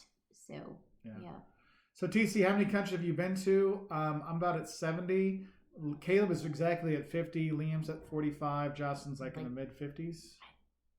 You're a little bit ahead of Caleb. I feel like I'm like 56, 57, something like that. Yeah. I hate saying that. I hate telling people how many places we've been because one, there's so much more to see. Yeah, and we always sound so pompous. It also can sound really pretentious, and I don't want either of those things to come off as. We've been to as many places as we have been, and we want to go to more. Yeah. I mean, isn't that what it is? Yeah, because we know there's some people that like they want to get to every country or they want to see them all so fast. Like I'd rather enjoy and learn about these places than go back again, and then we can make better videos for you. Because if we're just going to be in a country for 2 days, it's not really learning the country to help you or help us to understand it. I'd rather really know the country and the culture much better than we can make better videos for you all. Ged said, I think that's right. Ged Matthews, if you visit the UK, please pop up to Northumbria. I'll put a kettle on. Thank you. That's really sweet.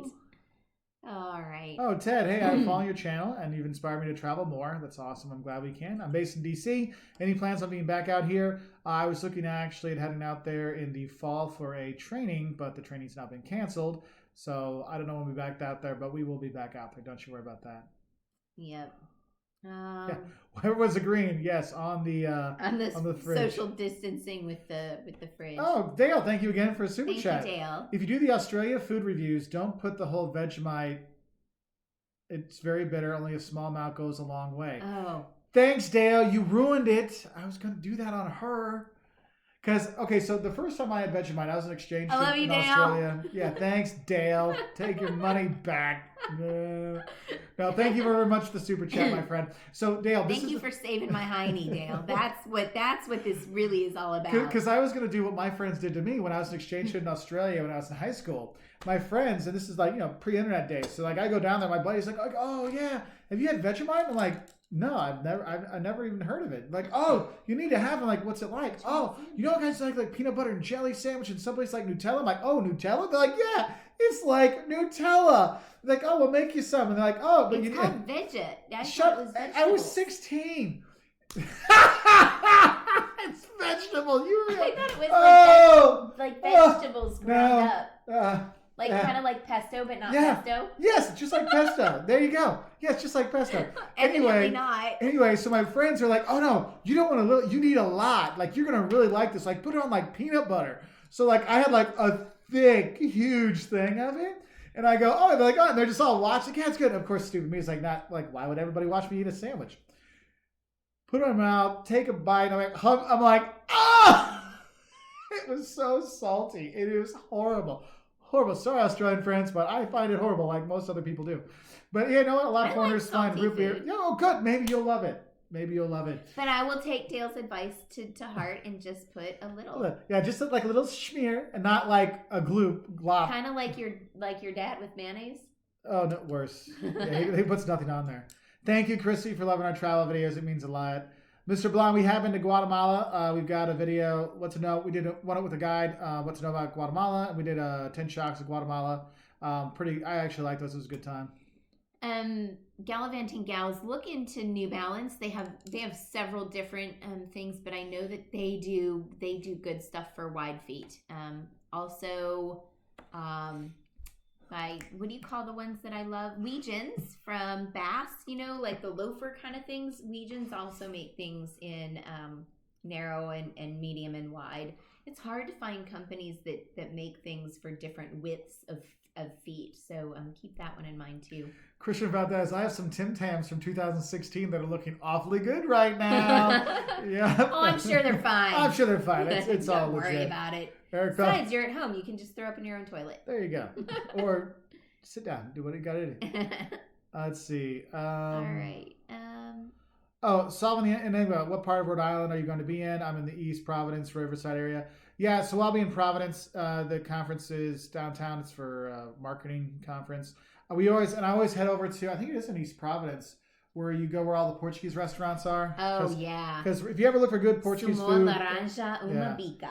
Every right. time we go to, those are the two things I get because I miss those so much. Because we'll drive through that area too and always have to stop. And so we're going back. So last time, I've been to this one restaurant like 5 times in my trips there. So we go back. I've flipped from someone's feet. So finding why shoes are good. Yes. Mr. Blonde, we've been to Guatemala. Did you already answer that? And we just answered that question. Sorry. Hey, Chrissy, I'm glad we could help you your trip to NOLA and Germany. That's cool. Good, both places I really love going.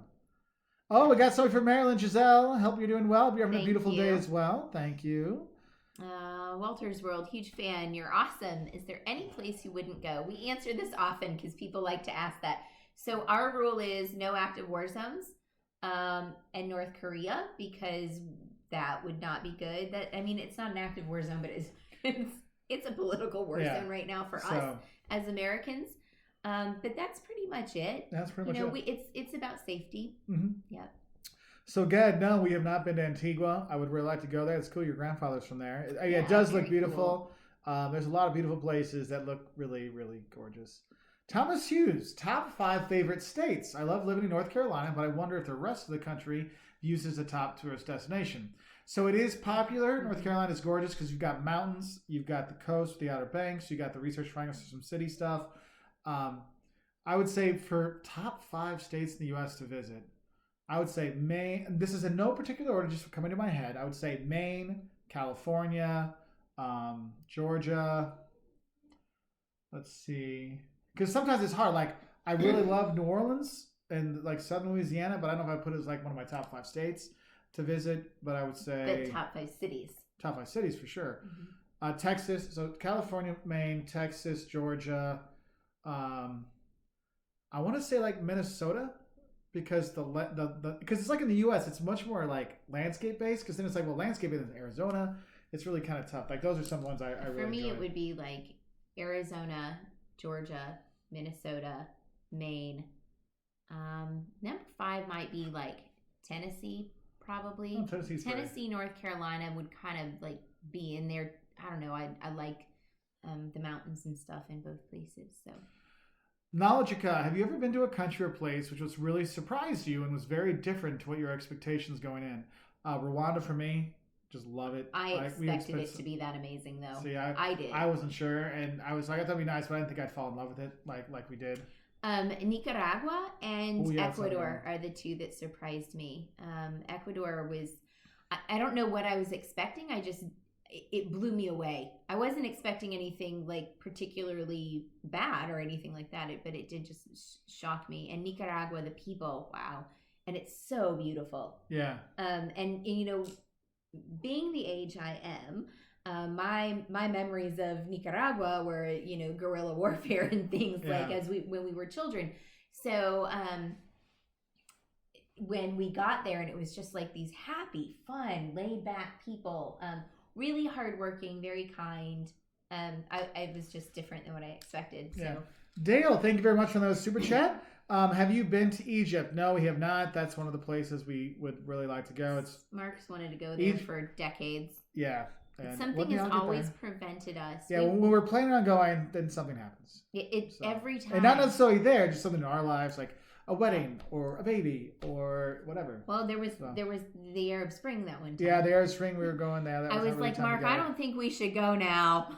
Yeah. And Chrissy's asking if Egypt is safe. You will have a lot of guards when you're around. You need to be kind of smart where you're going to be going. So there is that. Oh, Caleb, I'm sorry. Did we not? Callum, sorry. Callum Hunt, you are awesome. Brilliant videos. I always like seeing your videos about England, seeing I'm from here. There. Cool. Oh, thanks, Callum. I'm glad we can. I'm sorry I didn't see your super chat earlier. Like, that is what's so weird. It's like, you know how there's this thing up here you see. We don't have it on our version. It pops up a different thing, and that one didn't show up. So, sorry, Callum. Yeah, so I'm going to scroll back up here, see if we missed anybody else. Dale, we got the Vegemite stuff. I think we're okay. Slide through there. All right. Okay. So we're going to head back down to the bottom here. Not the bottom. Oh, wait. It just jumped up for us. What's the most underrated city in the world? Well, the world, that's tough. It's bold statement. What's an underrated city, just generally speaking? What do you think? Well, you can go because what happens with underrated cities is like people haven't found out about them yet. Then they get overhyped and things like that. I would think, like for me, like underrated stuff is like the Harz Mountains in Germany, Bamberg in Germany. I think going to like the Normandy region of France or non-Lisbon Portugal. A lot of people don't go there. Outside of Lisbon, a lot of times awesome it's because you get so many places that get overrun with the tourism, and then there's like no tourists on the other side. It's like going to Prague and walking one block off the main street. It's like there's nobody there. But Hey Eric, my mom loves Oregon. Just so you know. I think that it's a good idea. Wherever the big place is, get away from it for like an hour's drive. You'll usually find something really cool too.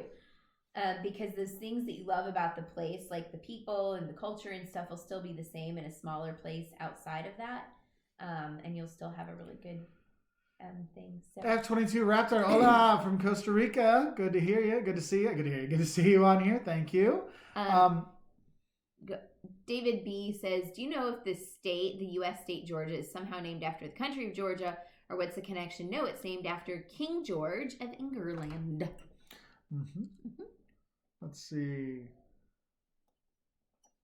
Oh, all right. Dang it. Kirsty T, I miss my traveling too. We're trying to find out. Hang on. Mr. Blonde, do you like geography now? I watch some of his stuff. It's not bad. Not bad at all. I plan to go to Honduras. Would it be safe? So Honduras has got a lot of issues. Roatan is safe, relatively, that's pretty okay. But outside of that, you'll have a lot of warning about the safety. Yeah. Yeah. I mean, you can do it, but you got to be prepared and got to have all that stuff. We had friends who they did mission, and the mission people, they're like, "Oh, we want to stay longer." They're like, "No, you were leaving." And they're well-traveled people, and they were like, "No, we can't do that. We cannot guarantee your safety. You need to go home." And so, yeah. Christian Valdez did karaoke till 3 a.m. at a local bar in Colmar. It was awesome. So my mom and I were supposed to be going to Colmar actually this summer in August. So hopefully maybe we can do that. And we'll try to sing some karaoke. Probably not till 3 a.m. though. All right. Capital cities tend not to reflect the full picture of a country. I always want to get out into the real country. You are so right. I very much feel that way. Whether it be the capital city or like the big city, so DC is one thing in the US, and New York doesn't necessarily reflect the rest of America either, so it's like, the big city, even though it's not the capital. So yeah. Hey, one lonely farmer. Glad you can be on with us today. Thank you so much. Veronica A. Hey, I love your videos. Help me and my boyfriend and I prepare for our 7 weeks Europe trip. Have you ever been to New Zealand? I'm glad we could help out with the 7-week Europe trip. That's a great amount of time to go. That's a good trip. It helps you bond. And if it's still your boyfriend, I think there's a good sign. If you can survive 7 weeks of traveling together. We have not been in New Zealand. That is our plans for the end of this year, to go there in Australia. So we should hopefully have that. TC, if you could have dinner with 3 famous people, alive or dead, who would you choose? I would choose my wife, Jocelyn. Dinner with me every day. She's a famous YouTuber. And then there's like the Caleb and Liam, because they're also famous YouTubers. That's all I can really think I of. Can't answer questions like that. Those kill me. I mean, there's just too many options out there. Let's see. Oops, right. Sorry. Okay. Let's see. Yeah, my mom said we'll do the karaoke, but not until 3 a.m. So there is nice on there. Okay. All right, we're finally caught up to our newest ones. So if you had questions we haven't got to answer, now you can throw them up there now, so we can start answering some more questions if we miss some up there, because sometimes we get all those jumps, and so there is that. It's tough a little bit to keep up with everything. We have been to Baltimore, but just through Baltimore. We did stop. Do you remember on the trip? We did. And it was just like for a day, and it was a short thing. I have a really dear friend who is from there originally. I'd like to go there with her and see it. Yeah, Billy. Yeah, Nader, 1, 7 weeks of travel. You either will marry or never talk again. That is so true. It's true. And I have seen so many couples break up during their travels over my years.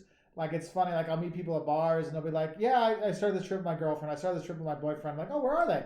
Not in here. Amsterdam. I'm like, "We're in Berlin." Okay, never mind. Yeah. So, what do you think Italy may be like after all this is over? The Italians themselves will bounce back because that's who they are culturally. They are the bounce back kind of people. But it's going to be economically depressed for a while, I think. But I think the tourists will come back. Yeah. The problem is Italy's always going to have the stigma that it was the bad one in the this whole thing, because that was one of. But there are other countries that have had more per capita. Yeah. For instance, Switzerland's actually more per capita than Italy is. Oh. I've read a lot of different statistics. But they were the first ones to say, we're done, we're closing our borders, and it's tough. Anyway, there's a lot to Sarah take Potter into asks, that. do you prefer Alsace or Provence? Those are, if you're in France, they're completely different regions. And I'm a Provence kind You're of a girl. Provence girl. Alsace, if you like your more Germanic influence in your French culture, that's going to be more for you. You can't go wrong with either of them. I think if you want more of a traditional French vacation, you probably go to Provence. But if you want to see like the quaint little French housing stuff, which has the German influence, you're going to Alsace. My family's from the Alsace region, from there, so gotta represent the family. Hey Purdue, good to see you. How are you liking the new Circle Light? Is it too bright for your eyes? You guys need to get a big 32-inch monitors to see these posts. I have to agree with the monitor part. Can we do this on a TV? I don't even think we have a 32-inch TV, but we have the is TV. That 32 inches? Yeah. So one of the Small. things we've been looking at is like we want to get a because our buddy Mark Finley's on here, so help me look for a webcam that's not just because this is on top of our Surface, right? Because my Lenovo computer has the things down here, so you always look the like cameras, this. coming It's from horrible. The bottom, It's horrible. really So weird. we use this one. So we're trying to figure out You should use mine. a webcam. Like a webcam that we could be separate, so it can be like in a normal position, so we're not always in these weird things like this. But when I looked online, I could get them in July because everyone's bought them out because of working from home. So we're going to be stuck with this view for a while, but hopefully we'll get. But it would be nice to be able to read these a little bit better because this screen is really quite small, so it's quite a thing. Well, and Google doesn't let us because our thing they don't let us expand the font size because sometimes you can zoom in. No, can't do that. Most beautiful nature and most beautiful country in Europe. I don't know that I can say most. Yeah. That's a really tough thing. Iceland is high up there on the list for nature. But then you have regions that are just incredibly gorgeous. Like the Right. Amalfi Coast is gorgeous. Cinque Terre is gorgeous. Right. You've got the Dolomites. You've got the Alps. The islands in the Greece. islands. There's so many beautiful places. Yeah. So that it's a really hard thing to say, but Traveling world, will you go to Israel or Jordan after COVID-19? Of course we will. Of course. Yeah, we actually had plans for that. Things happened. We weren't able to do it.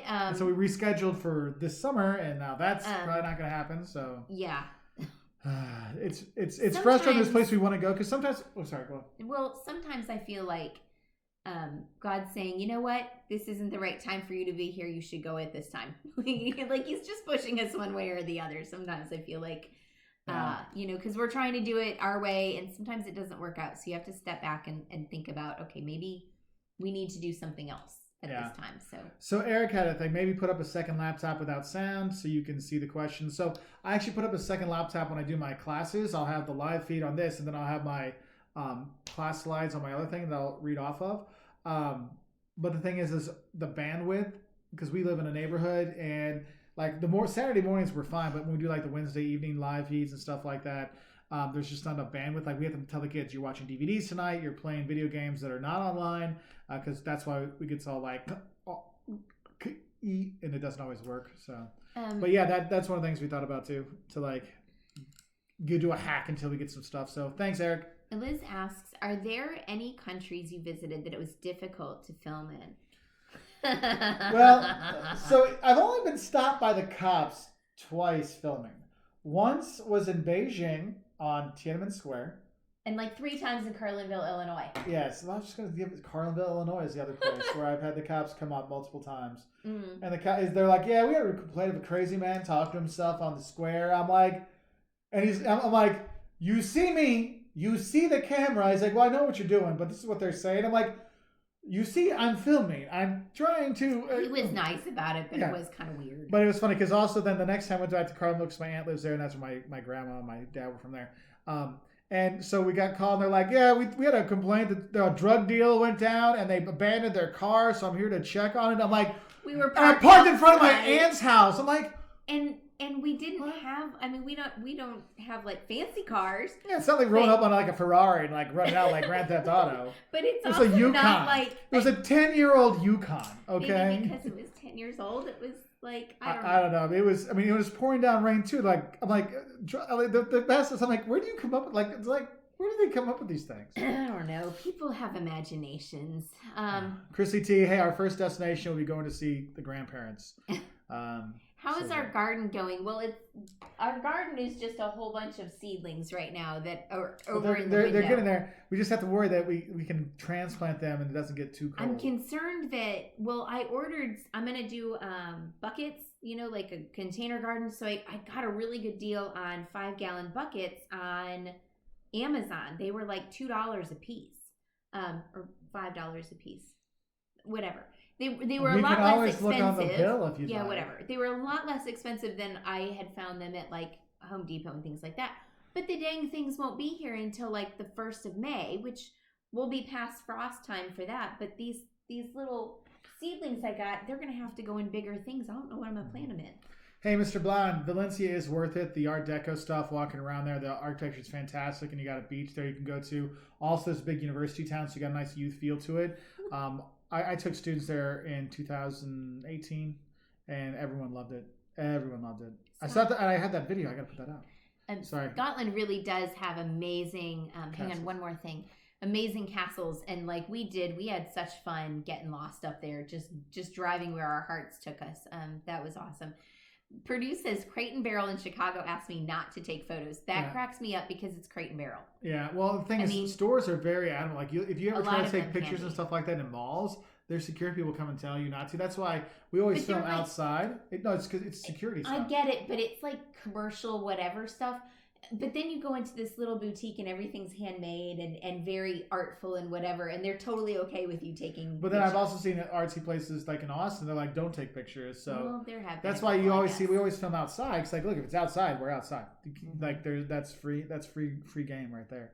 Let's see. Orlando's the worst part of Florida. Yeah, kind of.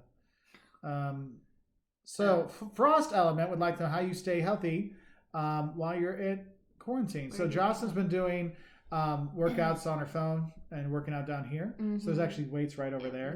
Weights. I was trying to do that until my back decided it doesn't like me anymore. We've also been walking a lot. Like you've been a little slower on that recently. The last week I haven't done anything. And I've done a ton of landscaping, and I looked that up.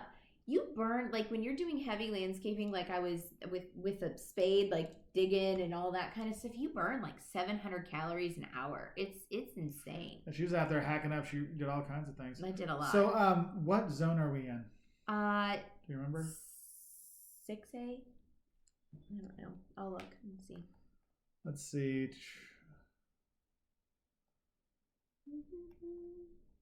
People in Holland say we don't want to go holiday in 2020. I think once things clear up, people will want to go travel again. And also, it's kind of interesting because we've been talking to some people, and like the news here is like, oh, Italy's about to collapse, but our Italian friends like, oh, in our news, it's like the U.S. is about to collapse from these things. So turn off the news, see how things are going on yourself. Check actual websites, not social media. You have a better feel of what's really going on. 5B, that's my planting zone. Do you, in double-decker trains, do you prefer to sit on the upper or lower deck? I prefer to sit where there are less people. Yeah, I like the upper one. Actually, a lot of times what will end up happening is the boys will go up, and Josh might go with them, and I'll just stay with the luggage in that middle area there because people usually don't like sitting there, and so I'll just stay there with the stuff. And actually, that's not a bad place to sit if there aren't very many of you, because you can get in and off the train, in and out more quickly there. Yes, Mr. Blonde, I have had the chocolate cake shake, and it is quite good. Where's that? Portillo's has one. Oh. No, Man with the Plan, they're not talking about the sleeper trains. They're talking about like some of the local trains in Europe will have 2 floors. They're like commuter trains. Yeah, commuter trains. Like we have those in Chicago. Yep. The ones in Chicago, though, are not quite as fancy. Favorite cities and countries to visit during Christmas. So obviously Germany is a big one. Germany, Austria, Czech Republic, France. Those are the big ones. And the smaller the town, the better, in my opinion. Yeah. Although the big cities are cool. And Paris at Christmas is cool. It's just, it's wonderful. But getting out into the smaller towns is just so quaint. Yeah, no, Ebert, back pain's the worst, seriously. I have a herniated disc since my gym closed. I just walk with weights. Computer chair wrecks my lower back. Yeah, that's another thing, because I'm sitting at my desk at my desk all the time, and it's not really made for... You should do a stand-up desk a little bit. Yeah. Yeah. Well, I have that, my drafting table. Goes up. We can make it flat, and you can just stand maybe I'll do that for the live feed on Tuesday. Means I have to clean it off. We'll figure it out. So Tuesday, if my back lets me, I'm going to be doing a marketing marathon on my Professor Walters channel. Basically going through my entire intro to marketing course straight through. Can you imagine how many times I'm going to say "shut up, Mark" after that one? Yes. And so with the idea being is we're going to be trying to get donations for the University of Illinois Student Emergency Fund. So for students that are, in a hard time, they need like emergency cash or emergency stuff to help them out. That's what it's going to be going to. So hopefully we can raise a little money and people can learn a little marketing along the way. I think that it's going to be a really cool thing. I don't know if any of my students will actually pop in, but hopefully they will. Eric Brown, Ireland or Scotland? So either one are wins. I think I usually tell people Ireland makes a good first one because the tourism infrastructure in Ireland is a bit more developed and they have more tourists to go there, so there's more stuff outside of the big cities. Edinburgh is well set up, but Glasgow too. And Glasgow, but outside of that, you don't necessarily have a ton of. Yeah, if you want a little bit more adventure with it, Scotland. If you want a little bit safer, not like they're both safe, but like safer, like it's more like they'll hold your hand to the next destination, then Ireland. Yeah. So. Wales vacation reboot ideas after we can go. Never been there, but we love Ireland. So Wales, if you can get up to Snowdonia and climb Mount Snowdon, that's kind of cool. But just it's nature, a lot of stuff there. People are really nice.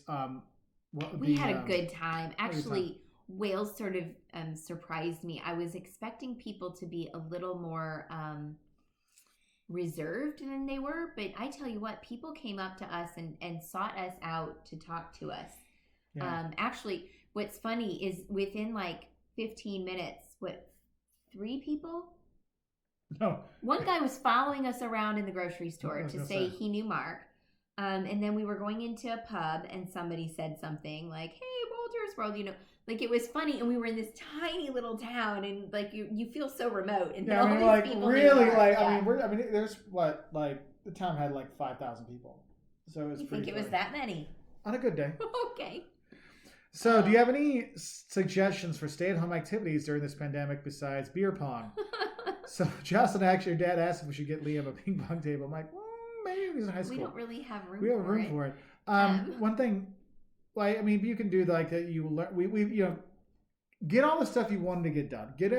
We've got our garage clean, our basement clean, and stuff like that. Now I'm trying to turn our home office / junk room into a little studio kind of thing, so I could film there. I'm just trying to think of things that you can kind of get done in terms of that way, so you feel like I've accomplished something, even if you feel like you're not accomplishing things. Little victories, like Josh was doing the garden and the stuff like Work this. out to just combat the beer pong. Yeah, and the thing is, there's so many on YouTube. Just look out workouts. There's workouts for fat guys. There's workout for every exercise level, any kind of stuff. There's people putting things on to help out, and there's tons that are doing live workouts together, and you can ask some questions. There's a lot of really good stuff. Good small town in Germany, the Harz Mountains, Bamberg. Lüneburg. I like Lüneburg. It's in the north. Lübeck's also nice. Let's see. Scotland, can you take trains down into England if you choose to? Trains are so easy. Yes, Purdue, you can do that. They're a little pricey, though. Yeah, the trains in the UK are pricey. I'm not going to lie to you about that. But if you do a day trip, if you're going not from England to Scotland, but if you're doing a day trip anywhere, if you do same day return, it's only a couple pounds more sometimes, as opposed to doubling your price coming back the next day. So if you can do it all in one day for some things, look at that. Which Nicole asked, which to visit first, Japan or China? I would say Japan, especially if you haven't been to Asia at all. Japan's an easy. it's very different. Just and China is too. But I think it's a lot smaller, so you can see it's easier. You'll find more people that speak English readily. So if you need that, it's there. Yeah. So anyway, Nader one 5 biggest travel disappointments and surprises. Well, the surprises, like we said, Rwanda and loving that, Nicaragua loving that. Disappointments when I first saw the mannequin piss and it was like this big. I have to say seriously, that too. That's it. I was like, what? I would say the disappointment I had in police in big tourist cities, how they don't really try to help with the pickpockets. And when people do get pickpocketed, they just laugh at you. Like, ask my mom how her experience was in Barcelona. And in Lisbon, where I saw people get robbed on the train or on the subway, and the cops are there. I'm like, this guy, they just robbed this guy. And they're like, unless the guy that got robbed came and talked to us, we're not doing anything. I'm like, they have knives. They were just, and we just, it was very disappointing. Like, that's one of those things. That's why I just tell people, like, go fill out your form, get your insurance stuff, and do that. Do you think we'll really be able to travel sooner than a year from now with border closures and potential mandatory vaccines across borders? I hope so. I have to think that something is going to come out of the science world. I have to pray that something's coming out. Hopefully treatments or something. And the thing is, how the numbers are changing. We're seeing that these things are what we're doing is working, and so that's a really good thing. But, like some people thought, well, they have like a COVID passport. Like you have the antibodies. But, then it's like, well, I mean, you can go in the whole rabbit holes of conspiracy theories and blah, blah, blah. I don't know that they'll even make mandatory vaccines for this. The thing is, it's a virus. So making a vaccine for a viruses change constantly. That's why we don't have a vaccine for the flu. Like, we have flu vaccines, but it's sort of a guesstimation. Like, you can get it, and it may be a different strain of flu that is really big that year. We have different flu strains and stuff. Right, because there are different strains of viruses. So I don't know that you'll have to have a mandatory one. But I think you'll see some stuff. But I do think, because tourism and travel is such a huge part of so many countries. Economy, world economy. You can't shut it down. You can't shut down for a year. I mean, a month or two, okay, but 3 months maybe. But after that, I mean, there's just not money to help people out. So we got to think about that too. So it's really an interesting kind of thing. Thomas Hughes, I want to thank you both for doing this. I look forward to grabbing a cup of coffee and listening to this chat on Saturdays. It's cathartic and helps us to take away from a moment, or helps us take us away for a moment. Calgon, just call us Calgon. Just call us Calgon. Do you know I can't find Calgon anymore? I wonder if they're out of business. I don't know. I remember a few years ago I found some and I bought it just. It's all those bath bombs have just ruined it. But Calgon really is like the greatest bubble bath ever. I don't know why we're having this discussion. Melissa Lee, I love you both. Jocelyn, you're such a beautiful, strong, intelligent, and kind woman. Aw, thank you, Melissa.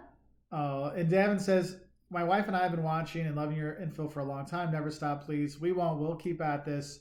Don't you worry. Tintutaka Suamin. Yeah, Inpu Sulmea. It's been too long. I remember Mina Olan Vatopilas. What else? Mina Olan Torusa. I'm in Turku. Mina Halawan Iso Alut. I want a big beer. Mina Halawan Keros Hamperlainen. The floor burger. That's the Hesburger. Finnish is pretty. It's pretty gone. It's pretty gone. Remote right now. But I bet if you went back there for a couple 3 months, you'd be pretty okay. Yeah. So 1010 asks, hey, are you watching Netflix series Dark Tourist? Have you ever been to places like that or thinking about going to some places like that? I have not watched the series. I try to avoid like the death and darkness and Chernobyls and stuff like that. We're kind of like happy and it's hard to stay positive when you're like, and here we are, where 1 billion people died. Yeah, we go, like, we've taken our kids to Dachau, and we will do things like the Kigali Memorial. It's been 26 years since the genocide in Rwanda. We were there for just a couple months after the 25th anniversary. And we do that to explain to our children and for them to understand,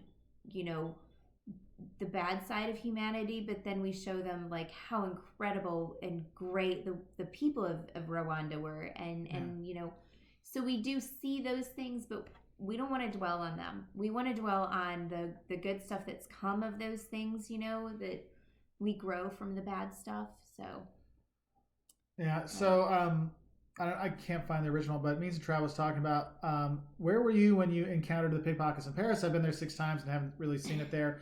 Oh, I've seen a ton. I see a lot.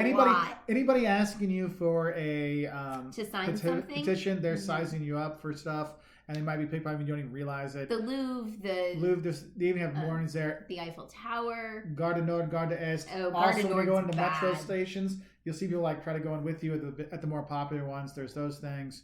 Any main site, like it's sad. So I'm glad you haven't seen it though. But also I'm also specifically looking for those because that's one of our big things. It's one of my things I really despise with people that will and getting on and off the subways sometimes, especially near those big and Elise, I know it's tough. I'll get there. Sorry, honey. Liz. Also, you and Derek really aren't the ones that are usually going to target, because what will happen is they'll target people that are easier to target. So they'll target older people. They'll target people with children. They'll also target a lot.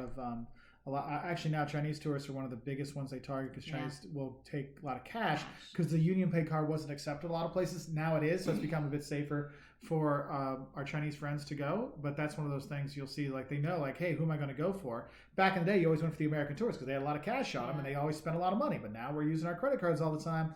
So who's the new tourist that has a lot of cash on them? You know, it was the Russians for a while, then it was the Chinese, and so it is kind of interesting.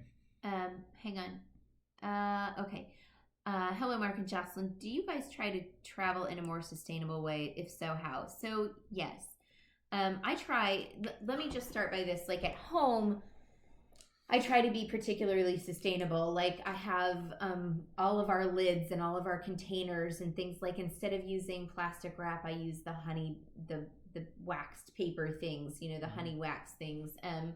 You know, so and we recycle like crazy. We have like 3 times the recycling that we do trash. So that starts at home on a daily basis. But when we travel, like we will carry our own water bottle. And that's actually that's why we have water bottles on our website to help people, because we go with our water bottles everywhere and fill that up. So we carry our own water bottles, so we're not using. I mean, because in a family of 4 over a hot day in the summer, I mean, we could easily drink 15 water bottles worth. I mean, so that's a thing, and it seems like a small thing, but it actually kind of adds up, especially with the 4 of us and we're traveling, 4, 5, 6 months a year. The other thing, and you may not think about this, is taking your own like shampoo and conditioner refillable bottles. Sometimes when we travel, so I have refillable I got to get those on the website. Yeah. But I have these really great ones that are kind of like baggies, and they pack really flat, but they still carry the 3 ounces. So if we're on shorter trips, I take those. If we're going on a longer trip, we typically, even though we take carry-on size bags, we check them. And like when we go like to Europe, let's say, I will go buy, because we're there for like 6 weeks or something, I will buy shampoo and conditioner, and I will buy a bar of soap, and we carry those with us so that we're not using 20 of those little hotel bottle things. Those little travel size things. I try to never carry those. Or use them either. Or use them at all. I just fill up the big stuff. The only thing that's travel size that I routinely carry are little things of hand sanitizer. And even that I've kind of gotten away from, and I'm putting it in my little squishy 3 ounce travel thing, so it's reusable. I want to give a shout out to Malt Chronicles. Go check him out. Hey, Malt Chronicles on Instagram. He's a good dude. All kinds of good travel stuff around there. He shows all kinds of stuff and enjoys a tipple or two. Good guy. Let's see. Ronnie Dove. Mark, are you a Cubs or White Sox fan? I am a Cardinals fan.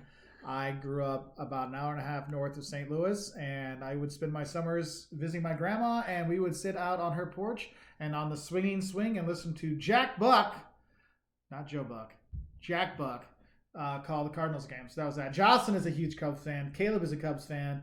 Liam, I don't know what he is yet. But his first game was a Cardinals game. Caleb's first game was a Cubs game. Mm-hmm. But I have no animosity towards the Cubs and stuff like that. I did when I was a kid. But the reason I didn't like the Cubs when I was a kid is because the only time we had cartoons in the afternoon was on WGN. And so the Cubs were playing. There wouldn't be any cartoons. It would be the Cubs game on. So it's like, I want to see Transformers and G.I. Joe. And it's Ryan Sandberg. So that's why I wasn't a fan then. But I'm cool with them. always a good time. If you're ever in Chicago and you go to a Cubs game, go to Wrigley. It's a good time. Hi, Vienna, Budapest, or Prague. All So three. yeah, all three, and you can do them all in one trip because it's an easy train travel between all three. Like Vienna, Budapest was It's like 2.5 excuse me, hours. It is. It's a quick one, so you can definitely do all of that. Let's see. Franklin, we have not been in the Dominican Republic, but I would like to go. Centaur 374, good to see you back. Thanks y'all for doing this. I love tuning in. I'm glad we can be here for you. I like David. David puts this one. If the government wants to keep people in, they need to put some films on that were made after 2015. Seriously, because how many of you had already watched pretty much everything on Netflix? And you're like, man, I'm like, there's nothing new. And you're like, oh, well, you can go to Amazon Prime and spend $5 for that. I'm like, Actually, CBS, I think I saw things. CBS is going to start putting movies back on, I think, Monday nights or Sunday nights like they used to back in the day. Mm-hmm. And I'm like, yeah, if you have like real movies that people want to see, because I mean, I'll be honest, Netflix, not all their series are really that great. Oh, I'm really mad because Father Brown and Midsummer Murders have both gone away. Thank you very much, BBC. Now I have to get BritBox. Yeah. But you know what? I do like, there are a lot of, I love British TV. But there's not a bad British TV. There is, but like this. Like if they had their documentaries on there, I'd be like, hey, if we had the BBC documentaries and BritBox, then yes, I would do that. I would drop our Hulu. I would like to drop Hulu and get BritBox anyway. But we've got to watch the last episode of Lego Masters before we do that. Liz, means to travel. You know what? You probably have just gotten lucky in Paris. We haven't been pickpocketed, but we see it happen often. Yeah, we've been a few whistles at people too, like, hey. Yeah, I mean, I've hollered at people because idiot women who are walking around with their purse and it's wide open. There's no zipper, and you know, like the I mean, I've been like, should I rob them? How about this? The American women. This is a pet peeve of mine because it is a safety issue. The American women who take their giant Louis Vuitton bag, which by the way screams I have money. That only has the little button in the middle of it. You know, it's like a shopper bag almost. And literally I have seen people just like this, hand in the bag, and I'm like, hey, because I know they're American. I lived in Europe long enough to spot it. We were in Paris, so you actually told a few people about that. I mean, I don't know how many times I'm walking behind someone, I'm like, hey, your backpack's open. Like, just like, oh, thanks, and you're like, I wonder if they already got robbed. That bugs me. God, get a closed purse. I'm not saying you have to have something with like padlocks on it, but for Pete's sake, zip the damn thing shut. Yeah. But yes, blending in. We go to Paris, at least once or twice a year, and so I have a lot of clothes from there. So I tend, and we lived in Europe, so I tend to wear my European clothes in Europe to blend in well. Here's another really fun tip, especially if you need a big open bag. I have a lot of grocery bags. Like when we go, we often stay in a hotel, an apartment rather than a hotel. So I'll get a grocery bag from like Carrefour or something like that. The reusable ones. The reusable. Well, we'll take them sometimes. Bags. Like when we go to the Caribbean, we take them with us. So we have them. Mm-hmm. So I use those all the time. They pack really flat. I use them to shop here in the States, obviously too. But that's a good way to carry your water bottle and your book, like things that aren't really important, like not a big deal, but that's a good way. And always blend in. If you have a local grocery store bag, you just look like somebody walking home from wherever. Because even an expat in a location that looks like they're there is less likely, because they would know like how to say help and where the cops are and stuff like that, so it's easier to go for the tourist one. Liam's walking around in his underwear. Are you okay, Liam? You've already had breakfast once. Is it 11Z's? Oh, it is. It is 11Z's. It's 11Z's. You need something, buddy. You know where the food is, obviously. Yeah, Purdue practitioners everywhere in the Louvre. It's so true. But Purdue makes a good point. Do not stand near the doors on trains. That is so true. My dad, we were in Rome, and like the doors closed, and all the stuff that was in one of his pockets was on the floor, and he was so proud. It's like, oh, I had a 50 in the other side. If they would have been in the other pocket, they would have got that. Instead, they got lint. Yeah, that's one of those things. It's actually by the doors. That's when people try to attack me before. So be careful with that. Let's see, Celestine, I'm glad you're going to be there for the marathon. Cool. Hopefully do a good job with that, or at least maybe we can just give some people something to do for the day. Ben, I want to answer Ben's question. Ben Mason School, excuse me, what's a good value trip for a college student? Love your content. So if you're looking for like a spring break trip, I think a lot of people, because here's the thing is once you get there, sometimes the big price is just getting there. And sometimes you don't realize is going to like northern South America and Central America. Those flights are, just like if you're going from New York to LA, sometimes those prices are about the same. And so you can have those places once you're there. It's significantly cheaper than traveling around the U.S. But I think if you're looking for like bigger destinations, Southeast Asia is a huge. That's why you see a lot of vloggers. A lot of vloggers are based from there because it's so cheap to live in Thailand or Cambodia. Bali is huge. You can have huge. a high life on a small amount of money. Yeah, and that's why you see all those backflipping travelers are based out of there because you can really go a long way. I love how you just made this category the backflipping traveler. That's who they are. They're the back. I mean, they're the ones. And not everybody's backflipping. No, not everyone's backflipping, but it is true. You think about that. But I say Southeast Asia, northern, and I say northern South America and Central America because it's like another price level when you go down to Brazil and Argentina for the flights, like throwing on an extra $500. Also, if you're going to use miles to do that. Where else? If you're looking for Europe, I think good budget options are like Spain's, Portugal's. Ireland can be a decent, like if you're being smart where you stay, you can do that. So all of those give you a few destinations you can check out. Does front pockets reduce pickpocketing? Yeah, it does. That's my go-to. And part of that is that you feel it and you notice it, and you have a better chance it's in of your noticing. Sight. Like if somebody's hand is down near your junk, you're going to notice that. Like, right? Hey, let's check. Your ass. Shut up, Mark. Wait until I take my crop on you. There you go. go. My goodness. Hey, Babs, I caught a guy in an elevator trying to steal a package out of someone's shopping bag. Yeah, and it happens. It does. Oh, Dale, I missed your super chat. I'm sorry. Sorry, Dale. I'll go and back. My gosh, it was way up there because we're still.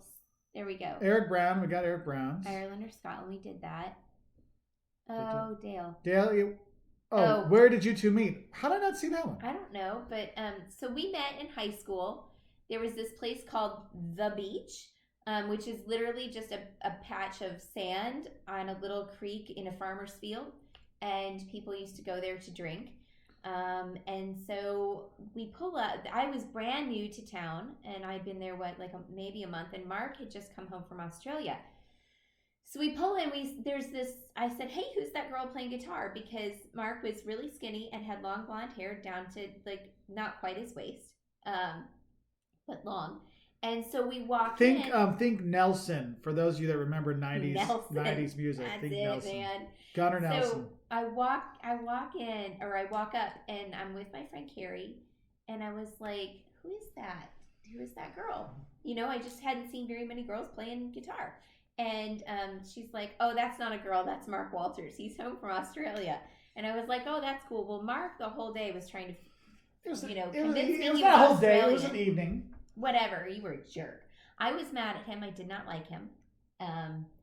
But everybody loved Mark because Mark's like the nicest guy on earth. And one day, I guess I came to the realization they were right. That's right. It only took and somehow 10, he decided 15, that 20, 30, 40 years. I was acceptable to be married to him. Oh, hush now. So Bag of Tea, when I was scrolling through, I saw some more questions. There was like a group of like 100 questions that we didn't actually see. So did you have trouble filming in Buenos Aires with the safety aspect? I didn't have too many problems in Buenos Aires, but there were a couple places where I wouldn't have filmed. Well, there were a couple times you were like, "Hey, you stand by the camera." Yeah. Like if we feel like it's a little shady or something, I will stand right there and be there. Sarah Potter wants to know, Jocelyn, do you like yoga? I do, but I'm not a huge lover of yoga. I like it occasionally. I like to have a good stretch. So sometimes after a workout, I will just do certain things to stretch certain muscles. But the only time I really love yoga, my friend Crystal teaches hot flow yoga in Connecticut. Actually, the studio's in Rhode Island, but I love her class, and if I could find somebody here that did hot flow, I would do it in half a heartbeat. Yeah. I just don't like standing for like a long time. So for those who don't do yoga, you have the ones where you just kind of stay in a position for a long period of time, and there's ones you flow. It's called flow because you flow to another position. And the thing is, if you feel yoga is boring, the That's normal time of the thing yoga. for you. Yeah, you want to do the flow yoga because then it's not. You're like, oh, I'm constantly not constantly, but like doing enough stuff. Like when I used to do a lot of yoga, I would do the flow all the time because I just couldn't. It was just my mind would be like, I can't just not do something. Yeah, I'm. We're both goers. We're both energetic, so it's hard to. Yeah. Jacob Demery. So I'm going through some of these that we missed. Sorry for those that are out there because if you're more, we just pop. This thing over here for us pops and disappears and repopulates and it puts new things in. So there was one, Jacob Demery. Hope you two are doing well. We are, thank you. Have you ever had a trip that felt maybe sketchy and you wouldn't ever do again? You know what? There have been places where it's sketchy for a period of time in a place, but not like a whole country or even necessarily a whole city. Yeah. Like I was in some sketchy parts of Guadalajara, but I would definitely go back to Guadalajara. So there, I'm trying to think. There was one in the last year or two where I was like, it was a little, I don't remember where. I have to think about that. Where that was, where I was like, I don't need to come back to this town. Yeah, there's some of those. So Sarah Potter wants to know, is Neuschwanstein Castle worth it? Yes. Where should we stay if we want to go there? It's like a half-day stuff, actually, that castle. There's another castle nearby that has some more stuff to see. There's a little town called Fussen. You take the train from Munich to Fussen, and then you can walk up or take a thing up to Neuschwanstein. If you want to have that little tiny town, you can stay in Fussen if you want, but most of the time most people just do a day trip from Munich to go there. But you can stay in Fussen and stuff like that. Franklin, thank you very much. You like our content. It's always nice to hear. Let's see. Ben, I got your question when you sent it again later. You're very welcome. Yeah, Purdue was in Paris and had people's hands in my pockets way too many times. Pickpockets everywhere. Shoved one guy away. Yeah. So now, okay, so that's the Purdue one that I was looking for before. It came back up. Let's see. Okay, so there's a super chat that popped up. I don't know when this one came. Russ Rhodes, thank you very much for the super chat. I'm trying to get a refund. I got the plane ticket in November with a credit card.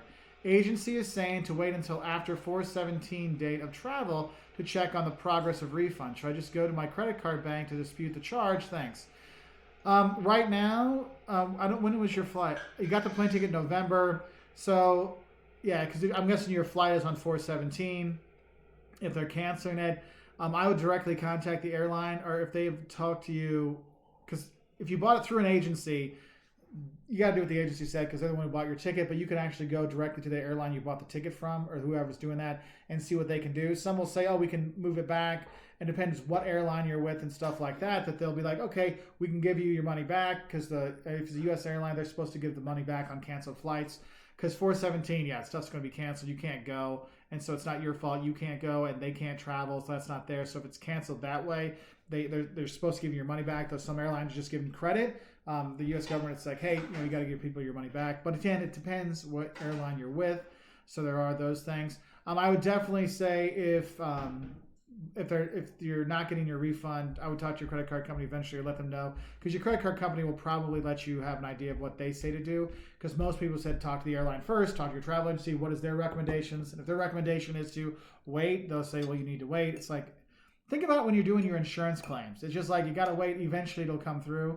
We just got to think of it that way. So yeah, it's a pain. I know some insurance things we've done, it's taken 6 months to get our money back, and other ones we've had people that they got it back the next day. So it's really tough. So sorry. And all of those companies are really swamped right now. Yeah, but since your flight is this week, I would call your airline this week and say it's like, look, I got my flights within 72 hours. It's obviously not going. How do we process this refund? And see what's going on that way. If you have the number from your travel agent you bought it from, they have your ticket number as well. I would have that with you when you call them. It might take a while to get through to them, but the rush to get everybody back home to their home countries is kind of not over, but relatively over versus what it was a few weeks ago. So I hope that can help you out. We have not been to Cabo Verde, and is it safe for girls? I think so. Cabo Verde? Yeah, I mean it's a little take precaution. It's a little sketchy in some places, but like I would let Jocelyn go, but if I had, I would. But I'm well traveled. Yeah. So if you're not, if there's anybody like my Portuguese friends, if there anybody's on here, a lot of them gone to Cabo Verde. give some examples there. Because we had a friend from Cabo Verde in Portugal, and they were like, "You'd love it there. Just be careful." But that was, we lived there 10 years ago, so it could be completely different now. So. Hello, Morocco. Yes, you will see some more Moroccan videos. We've got a few more to put out. Time Reggie for and her man. Hi, Reggie. We were on there with them the other day. Yeah. So I hope you're doing well. They have a nice channel. They do a lot of wandering around and showing you the places live and kind of stuff like that. And they have their and Time dinner. for Kiss is here. No, Time for Kiss is there. Oh, hey. Time for a Kiss. Many American soldiers that dated women around the world told me that German women are the best. Is this true, Mark? Well, I find that half Greek, half Swiss German women are the best. From America. From America. Those are the best. Time for a Kiss. And I'm leaving it right there. Oh, so Russ. You better leave it. Yeah, I'm leaving it right there. The way you said it was I'm like trying to help Russ. You had something more to say. I have nothing else to say. I just want to say for Russ, he's with Japan Airlines. Yeah, that's going to be different. So you're going to have to go straight through them. So that's one of those things there. Russ. Oh, I see it. Stefan Bush, have you ever watched Eurovision? Yes, it is a cultural experience to watch. And if you can watch it with a bunch of Europeans at a bar, it is the most amazing thing. I don't like how they've kind of like spread it over a few days now, because then it's like, which day do we have the Eurovision party? But when it used to be like all one night and everybody would watch, you see all the bars with it. It's fantastic. And for those who don't know Eurovision, it's basically not The Voice, but America's Got Talent, but for the entire Europe, and every country has their own competition, and they send their own representative. It's pretty band. awesome. Yeah, and some are like just totally crazy, and some are, really amazing too. Some are. Marie McInnes, tip for quarantine. Andrew Lloyd Webber, we've been watching this too, has a YouTube channel called The Show Must Go On, where you can see musicals free. We watched Jesus Christ Superstar last night, and it was awesome. So my other one, there's two other things that I'm loving right now. Yeah, and also he'll do like live piano playing, like from request. Yep, where he plays. Another one, Patrick Stewart is reading a sonnet a day, so one of Shakespeare's sonnets every day. And then Alton Brown, who if I had to choose any famous chef, Alton Brown would be the one I'd want to bend his ear. I always love watching all the good eats, like from back in the day. He's now doing but he's doing some like the Pantry Raid. Yeah, he's got a quarantine one he's sort of doing on YouTube, and it's flippin' brilliant. I mean, the guy just, because he can tell you like name brands of things now, because he's not on the TV. Food Channel or whatever, like Food Network, and so it's even more off the cuff than he usually is. And that's how you get like really. That's when you get like the real Alton Brown, because if you watch the old Good Eats, Alton Brown. It's been a long day. When you watch the old Good Eats, and then you see him like on like the Iron Chef kind of stuff, you're like, wait, is that the same guy? Like it's a different kind of thing. And then when you see him do Alton Brown do his new stuff, you're like, there you see the real personality. Because for a lot of these, he's fantastic. He's fantastic. So it's really good. So the man with a plan, Cabo Verde is quite safe. You should always do normal travel safety, though. Thank you, because like our information for Cabo Verde is from a while ago. So thank you about that. Babs, I'm sorry I had you worried that you were paranoid in Paris. It's just on the major sites and on the maybe that's things. just because I'm a New Yorker. That might have something to do with it. Yeah. Yeah, I'm never really uncomfortable. I just see it happen. And honestly, the people I see it happening to are people who are not being aware. So if you're aware and you're trying to pay attention to the thieves know that. The thieves see who's paying attention. They're like, I'm not even going to go near them. Yeah. Excuse me. So Gallivanting Gals, thank you very much for this one. This is for Russ. Japan Airlines, JAL is issuing refunds based on date of travel. Looks like your dates are eligible now. I would call them or go to the website directly. And this is why we love our community, because people are looking these things up. They know things. One of the girls just one of the gals, Gallivanting Gals. Sorry, they're super all nice. Girls. Fine. Let's see. All right. Cards for days. We'd like to stay in a nature's resort in Europe. Would you ever do that? Try that experience. You don't have as many as you used to. Germany's got a lot of FKK, Freiliche Kultur places, so you're probably going to have your best bet there. Let's see. Porto, Benfica, or Sporting? SLB, Glorioso, SLB. That would be the Benfica So song, we are Benfica fans. Also, best football team in Brazil, Tricolore, Sao Paulo. Because if I don't say, I remember when I moved into my Brazilian family, like, you cheer for Sao Paulo or you can leave our house. So There you go. And not kidding, when his Brazilian dad picked us up from the airport with the boys, we went to the first place we went to was the stadium, and he bought them mugs. We got mugs, hats, shirts, everything. Yeah, they were decked out. Like, that was the first thing. There was no like, are you hungry? Do you want to eat? It is, I don't know, maybe we did eat, but we went straight to the stadium and then we grabbed stadium food first. And I was trying not to laugh, but it was so very important to Jiro that we did that. Eric, she is drinking tea, not beer. Oh no, mine's tea. Actually, I am almost out of this. So when we went to China in 2014, y'all, I am still drinking some of the tea that I bought. This is my favorite, and I ration it out. It's this. I want to pull this out and show you guys. It's jasmine tea, but each flower is dried and rolled into like little balls. It actually kind of looks like and it pops up. It's really pretty. So as it, can you see that? I don't know that you can tell. As it unfurls, each of the flowers I don't know. It's just beautiful, but it tastes so good. Wes Buckles has got another sports question. Best soccer leagues to attend a game in Europe. I heard going to a Bundesliga game is amazing.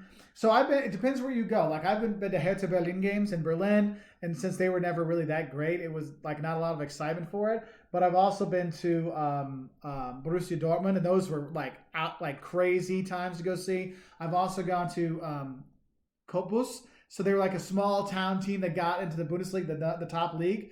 For those who don't know, and like in the U.S. in our leagues, in Major League Baseball, it's always the St. Louis Cardinals, and it's always the same teams. But in Europe, they have relegation. So if you're one of the worst, like 3 teams, you go down to the lower minor leagues, and then the minor league teams come up. So you have these really great stories. And so like Cottbus, we had some fun times there. But I've been to most of my games have been in Italy to like Serie B, Serie C, so like the minor leagues, like AAA, AA kind of stuff. And it's like those are the crazy ones where it's like the local fans having a great time. I think if you can go to just a local game for like a minor league team, could be a really great experience. But I've taken students to like games in Denmark and Lithuania and stuff like that, and I found that Italy, like they're like the most psychotic, crazy fans were like there. But there's like that's a lot. There's that. But then like Germany, like the rah rah rah chant stuff, and you can have a good time with any of them. Spain sings. They always sing. Doesn't matter what sports. They sing everywhere. All the time. So there's that. Darian from Germany Travel Personal Guide asks, if you could pick only one city in all of Europe that you could visit for the next 5 years, which city would it be? So for me, it's a toss-up between 2.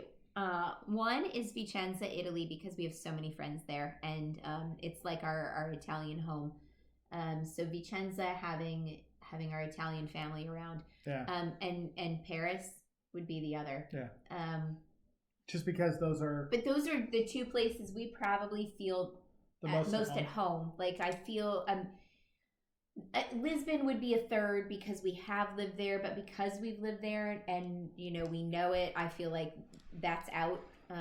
So yeah. So Baggy T, is there anywhere? Lauren. Oh, hey, Lauren's here. Oh, inside Lauren's brother. There she is. Is there anywhere in Chicago to learn about Chicago house music scene? Sadly, I don't know, but if anybody knows, please write that down for Baggy T. House music, Chicago. Allison's in Moscow, Idaho. Nice to see you up on there. Saturday morning cleaning tunes. Awesome. Can somebody come be my Saturday morning cleaning tunes? If my back wasn't hurting, I'd totally be there for you. Yeah, right. I do help. Thank you. All right.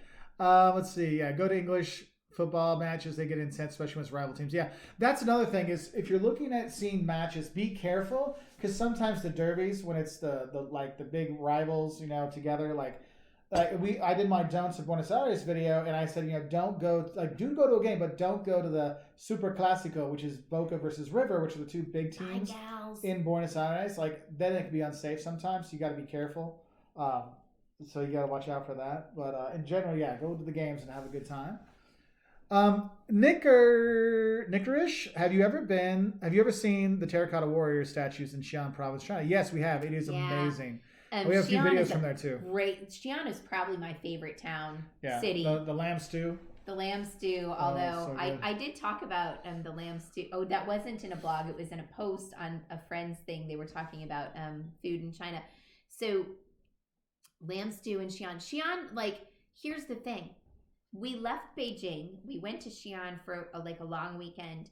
and I felt like we were in this tiny little town. Like I felt like we were in a small town. It's got 10 million people, 7 or 10 million people. It's either 7 or 10. Yeah, well, I think it was 7 because they're like, oh, it's really small. It's 7 million. And it really like I felt like it was significantly smaller because I'd been in a city of like 25 plus million, right? I mean, it was just wow.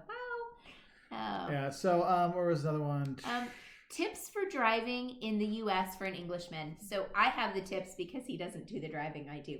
Well, but you drove a lot more in England before me because you had an English girlfriend. In the U.S. He's coming to the U.S. I know. Tips. We'll give him tips on the U.S. But I still drive here. I know. Say it. But I drive to work. Say it. Well, you drive all the time. Say it. Shut up, Mark. No, I thought you were going to say shut up, Jocelyn. No, I would never say that because it's shut up, Mark. I know my place. All right, Jack. So here's the deal. And the same for Americans going to the UK or other left lane driving places. So the biggest thing is not, well, first of all, when you come to the US, you'll have an automatic. We very rarely have manual transmissions. So that takes a little something off your plate. The hardest thing is getting used to the mirrors and getting in and out of the car, the right door. Like when you get into the car, like it's the muscle memory things. Here's a tip that most Europeans don't know or understand. When at a red light in the United States, unless it says you cannot, you almost always can turn right, except New York City, you never can. There's a few places, but in general, you can turn right. That's why if you're like in the right turn lane, there's nobody there, and people are like honking. Yes. Because you're supposed to turn right. You stop and you look, you check that it's okay, and it's like a yield sort of, right? But you do have to stop, and then you can turn right.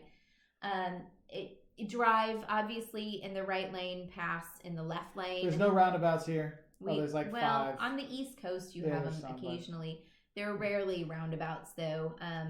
We have instead we have like on our interstates to get on and off, we have the clover system. So like you like do a big loop. 4-way stops. So you let the person, like whoever gets there first gets to go. It's not like in Germany where it's like, oh, you have to wait till everyone on the right's done. It's kind of like goes around in a. You take turns, clock, yeah. And if you get there at the same exact time as someone else, the person on the right has the right of way. Yeah.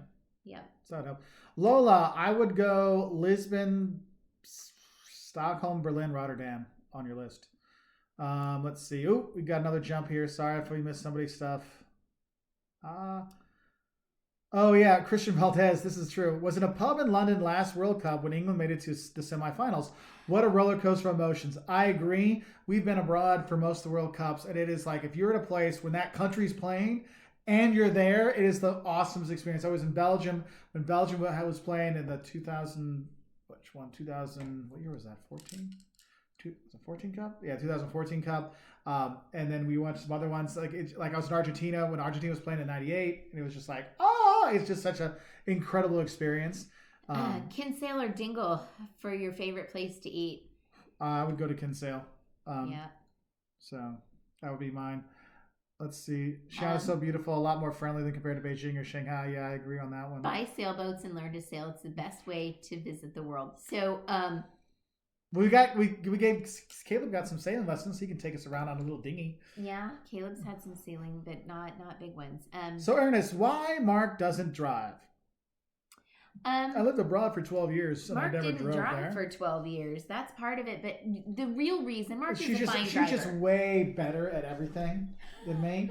And I know my place. Shut up. My place is on your right side with a map like this. So that kind of giving is the directions truth. to your heart. Because we've just found that he is better.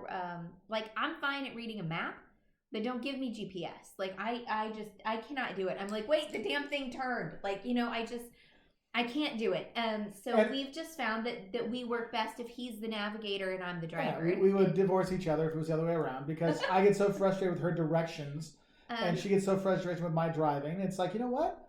You drive better. You're more comfortable doing it. This is how we work best. And she drives about 5 miles an hour faster than I do. Yeah. So we get there sooner. And I have better directional skills. And so we get better direction. So we cut a lot of time off. And so we know. Like any relationship. Know your partner and know one another's strengths and weaknesses and she only has accept strengths. Them. That's not true, I don't. True. Your pancakes aren't as good as mine.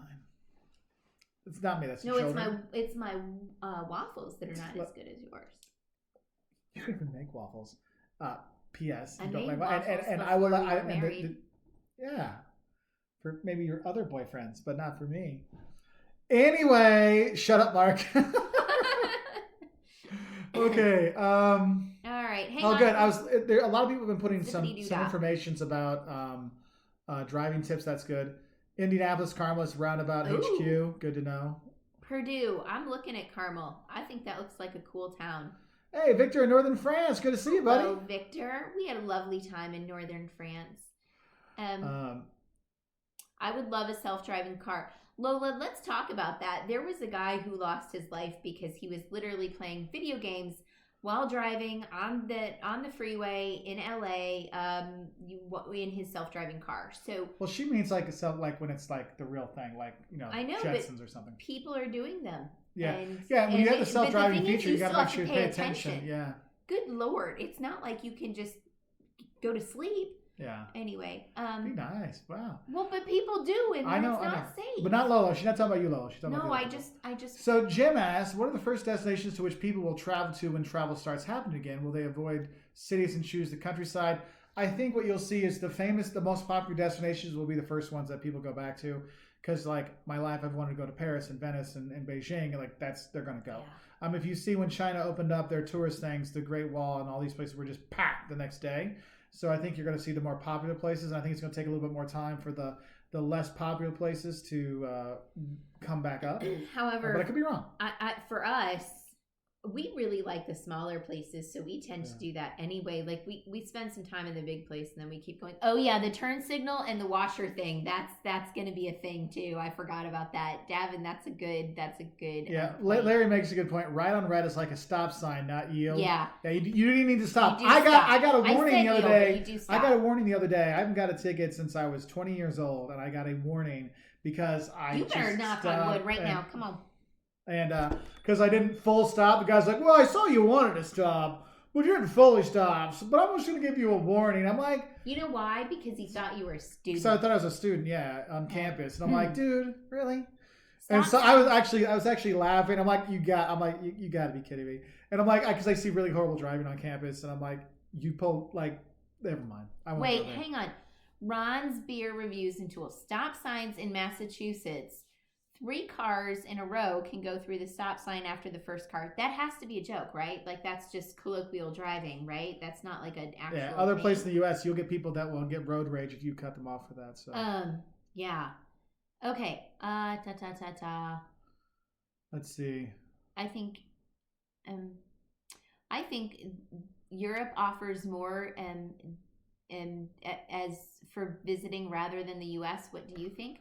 I think it depends on what you're looking for. If you want nature stuff, the U.S. has got way more on offer. I feel because it's more about national parks and stuff. Yep. In terms of like in the city, like museum, like condensed, densely populated, like not populated, but populated with sites, churches, stuff like that. Yeah, Europe has got more definitely. For sure. We don't have the amount of history on offer that Europe does, but if you're out for like hiking and things like that, I think that North America and I'm counting Canada and Mexico in that too, just incredible. So Al Simpson, unfortunately my wife is both the best driver and navigator. Love you, buddy. Bless your heart. Tyler wants to know, will I be able to enjoy Paris to its fullest in January? Yeah, I've been in Paris every single month of the year, and you can have a great time any time of the year. What I will say is bring layers and make sure you have something that's like water resistant, because you don't necessarily get a ton of snow in Paris, but you do get a lot of rain at that time. So be careful with that. Bia asked, did you like my t-shirt? So Bia sent us a picture of a Shut Up Mark t-shirt. And you know what? Bia, you weren't on here earlier. Our guy that does t-shirts for us. Yeah, I've sent a thing for him for that. So I'm actually working on it. So there may be a Shut Up Mark t-shirt. It's going to be a little different, because it has to be my design. Can't be somebody else's. But yes, you're probably going to see a Shut Up Mark shirt. Yep. So and a few other fun ones. Let's see. Yes, to Paris in January. We've been 3 times in December and January. Yep. Oh, I'm sorry. I don't pay attention. I'm reading other things. So Joanne, I have been to Manchester, UK. It's been so long, I can't remember, because I had friends there where they're going to school, so I was there for the pubs and partying. So I'll be honest, that's what I was doing when I was there. I mean, it was my early 20s, so I don't remember. I'm sorry. Lynn Hutron. I was supposed to go back there actually in February, but that trip got canceled. So. Lynn Hutron says, I can't drive here in Toronto. It's too scary. I'd rather practice my driving on a deserted island. Yes. So, you know what? Toronto, I saw more Toronto car accidents. Bad. Yeah, I saw more car accidents live, like boom. Like crash boom in front of us. Toronto is scary, but if you can go outside Toronto to a smaller town, rent a car, and drive around there, driving in Canada outside the cities is really a very relaxing experience. So Ron says no, it's the law in Massachusetts, so they have that. Okay. Oh, really? I didn't know that. Yeah, and that's another thing. When you're driving the U.S., the laws really are different by state, so it's kind of tough. Yeah. So if you're going in someplace, I might ask the person you're checking in, hey, are there any laws we should know about or we need to worry about? They might know. It just kind of depends. Victor, we've been to Lille.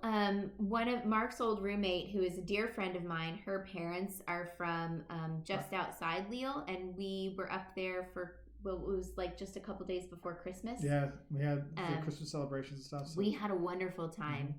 Actually, their backyard, I think, is Belgium. Literally. So a little bit far. It's not right near Lille, but it's by there.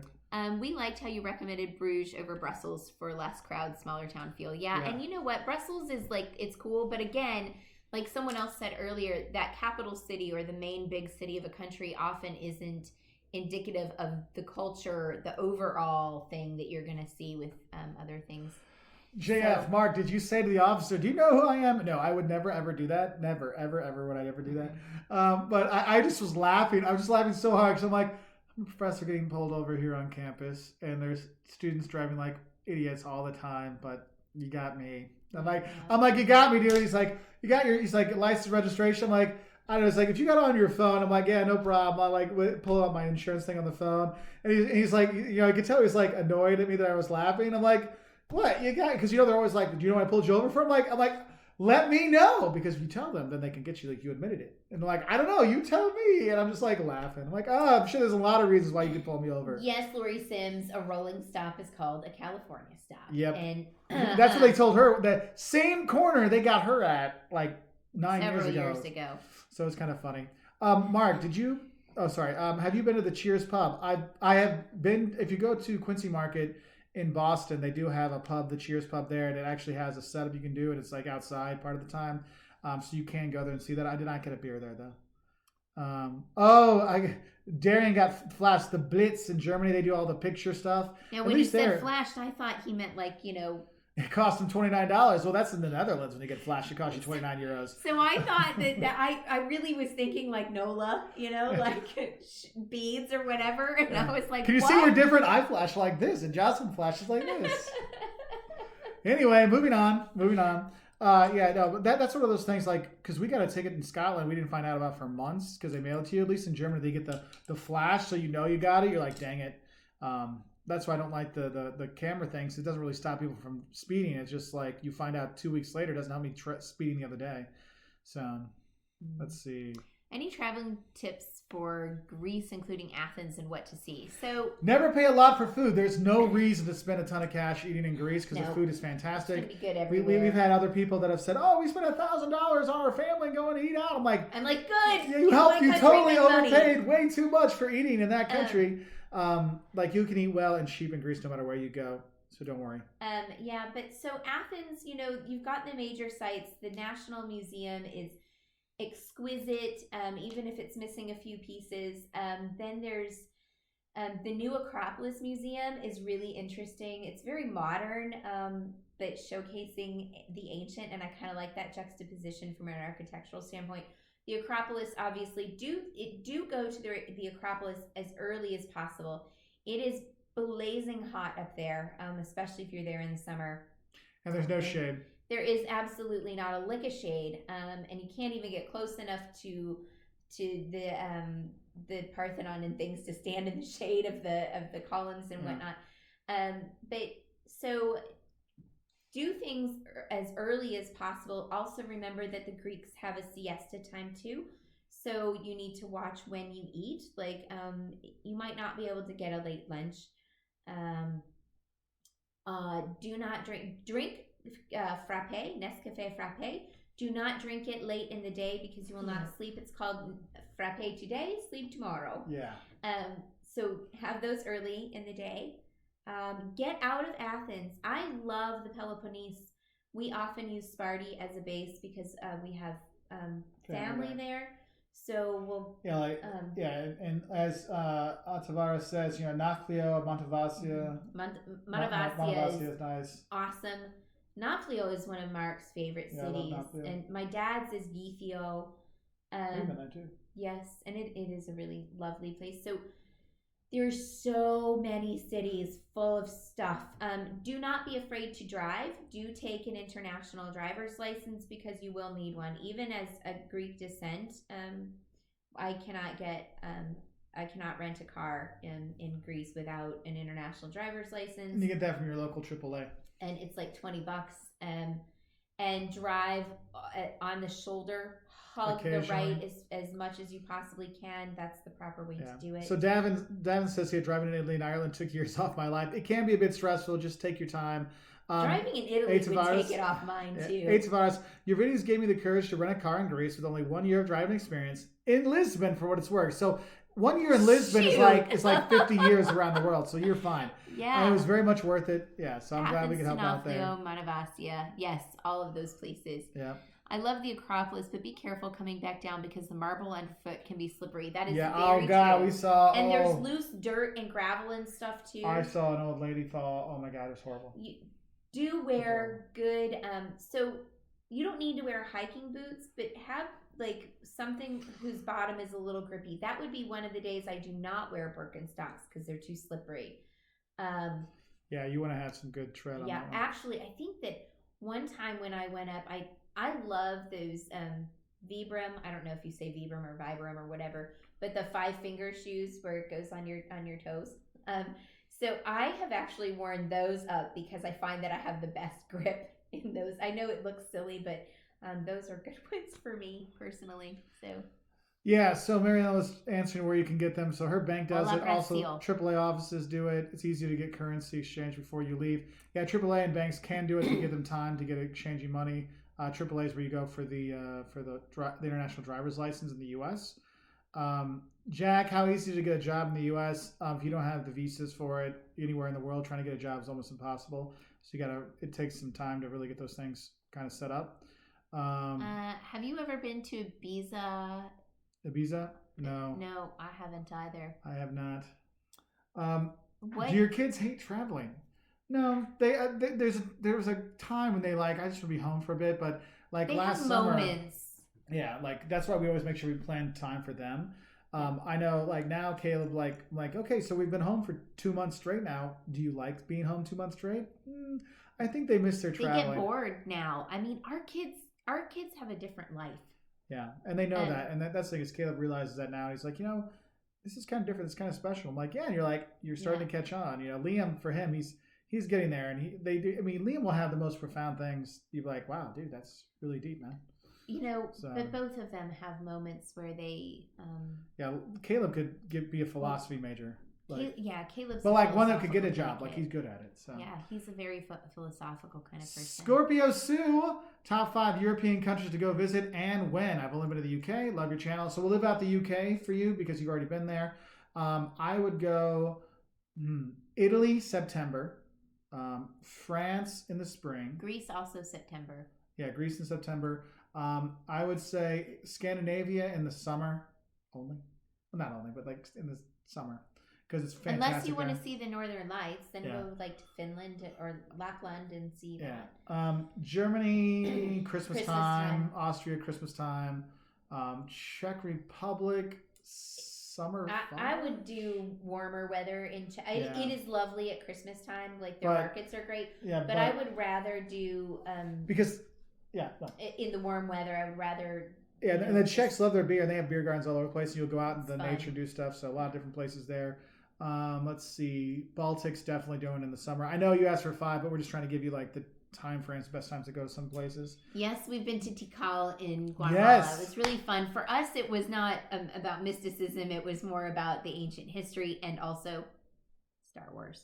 Yes, and we actually filmed our shocks of of Guatemala, and What's Known for Good Guatemala we filmed at Tikal. So there is that. Let's see. Yeah, Mary Ellen. Yeah, it only took one day. Dropped off cash at AAA. Next day, went back for the euros and the pesos I was purchasing. Yeah, so they're pretty quick. Like that's why, because AAA they're geared for that. So that could be a really nice way. And like your driver's license, you can get like in 20 minutes. It's just them. Like you just have the picture. Sometimes it takes a picture for you. So there's that.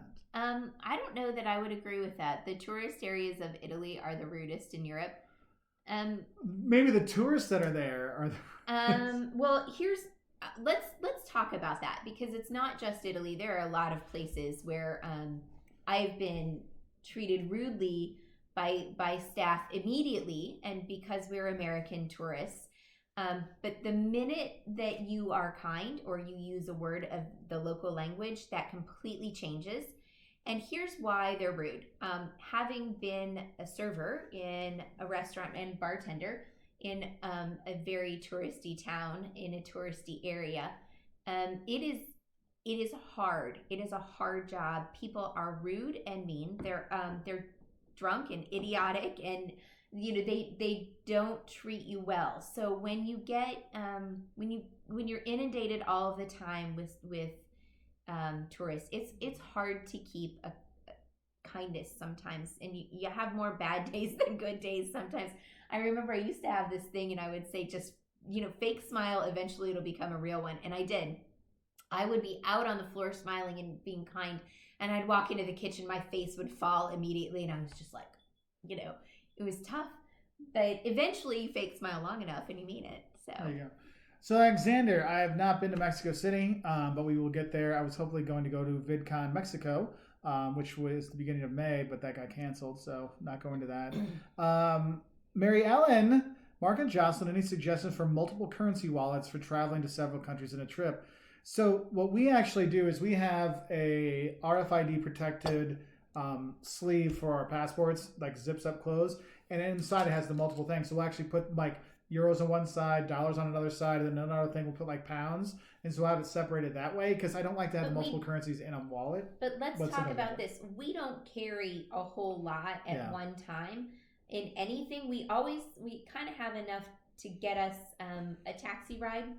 So like maybe 50 euros or 50 pounds, like in that area. And we don't get money before we go to a place. We find that you get a better rate. Like we might get a little bit, like 50 to 100. Well, a lot of times we'll just have stuff left over from before. From our last trips. Not everyone has that luxury. But we just immediately go to an ATM. We very rarely go to a currency exchange of any sort. Unless you have to. Like there was some place we had to go, but that was like... And that's why I say occasionally. Yeah. I mean, it's a rare thing. We just go to an ATM because we find you get the best the best conversion rate from your own bank. So that's the way we do it. That also alleviates carrying around a ton of cash, because cash, can't be replaced. Yeah. So. I would say, I want to add on to this, when you're using an ATM anywhere in the world, if they offer you a conversion to your currency, never take it, because they will give you most of the time they'll give you a bad rate. Like the worst I've seen, I saw in Hungary and the Czech Republic, 20% difference between the official rate and what they were offering. And actually I was like seeing what their offer was. I was taking a picture, and then I was like, no, don't do the conversion, and see what my bank actually ended up taking out when it was there. And we're talking 15 to 20%. The least bad I saw was only like 1% off. So it was like, okay, that's fine. But yeah, it's a thing. So do that. So make sure you're using your local bank debit card, and call them up. Make sure they know that you're going to be traveling. You're smiling for something? Because Alexander said, no, the people were extremely rude on our cruise in Italy. Darling, you were on a cruise. Yeah, that is the explanation right there, because you are traveling with a whole bunch of people and they get swamped by you. And you got all the people that are stuck, and we're going from 4,000 people on a cruise ship to one doorway to get out. I remember we were in St. Petersburg. My gosh, people were like, people are like ravenous to get out and to whatever.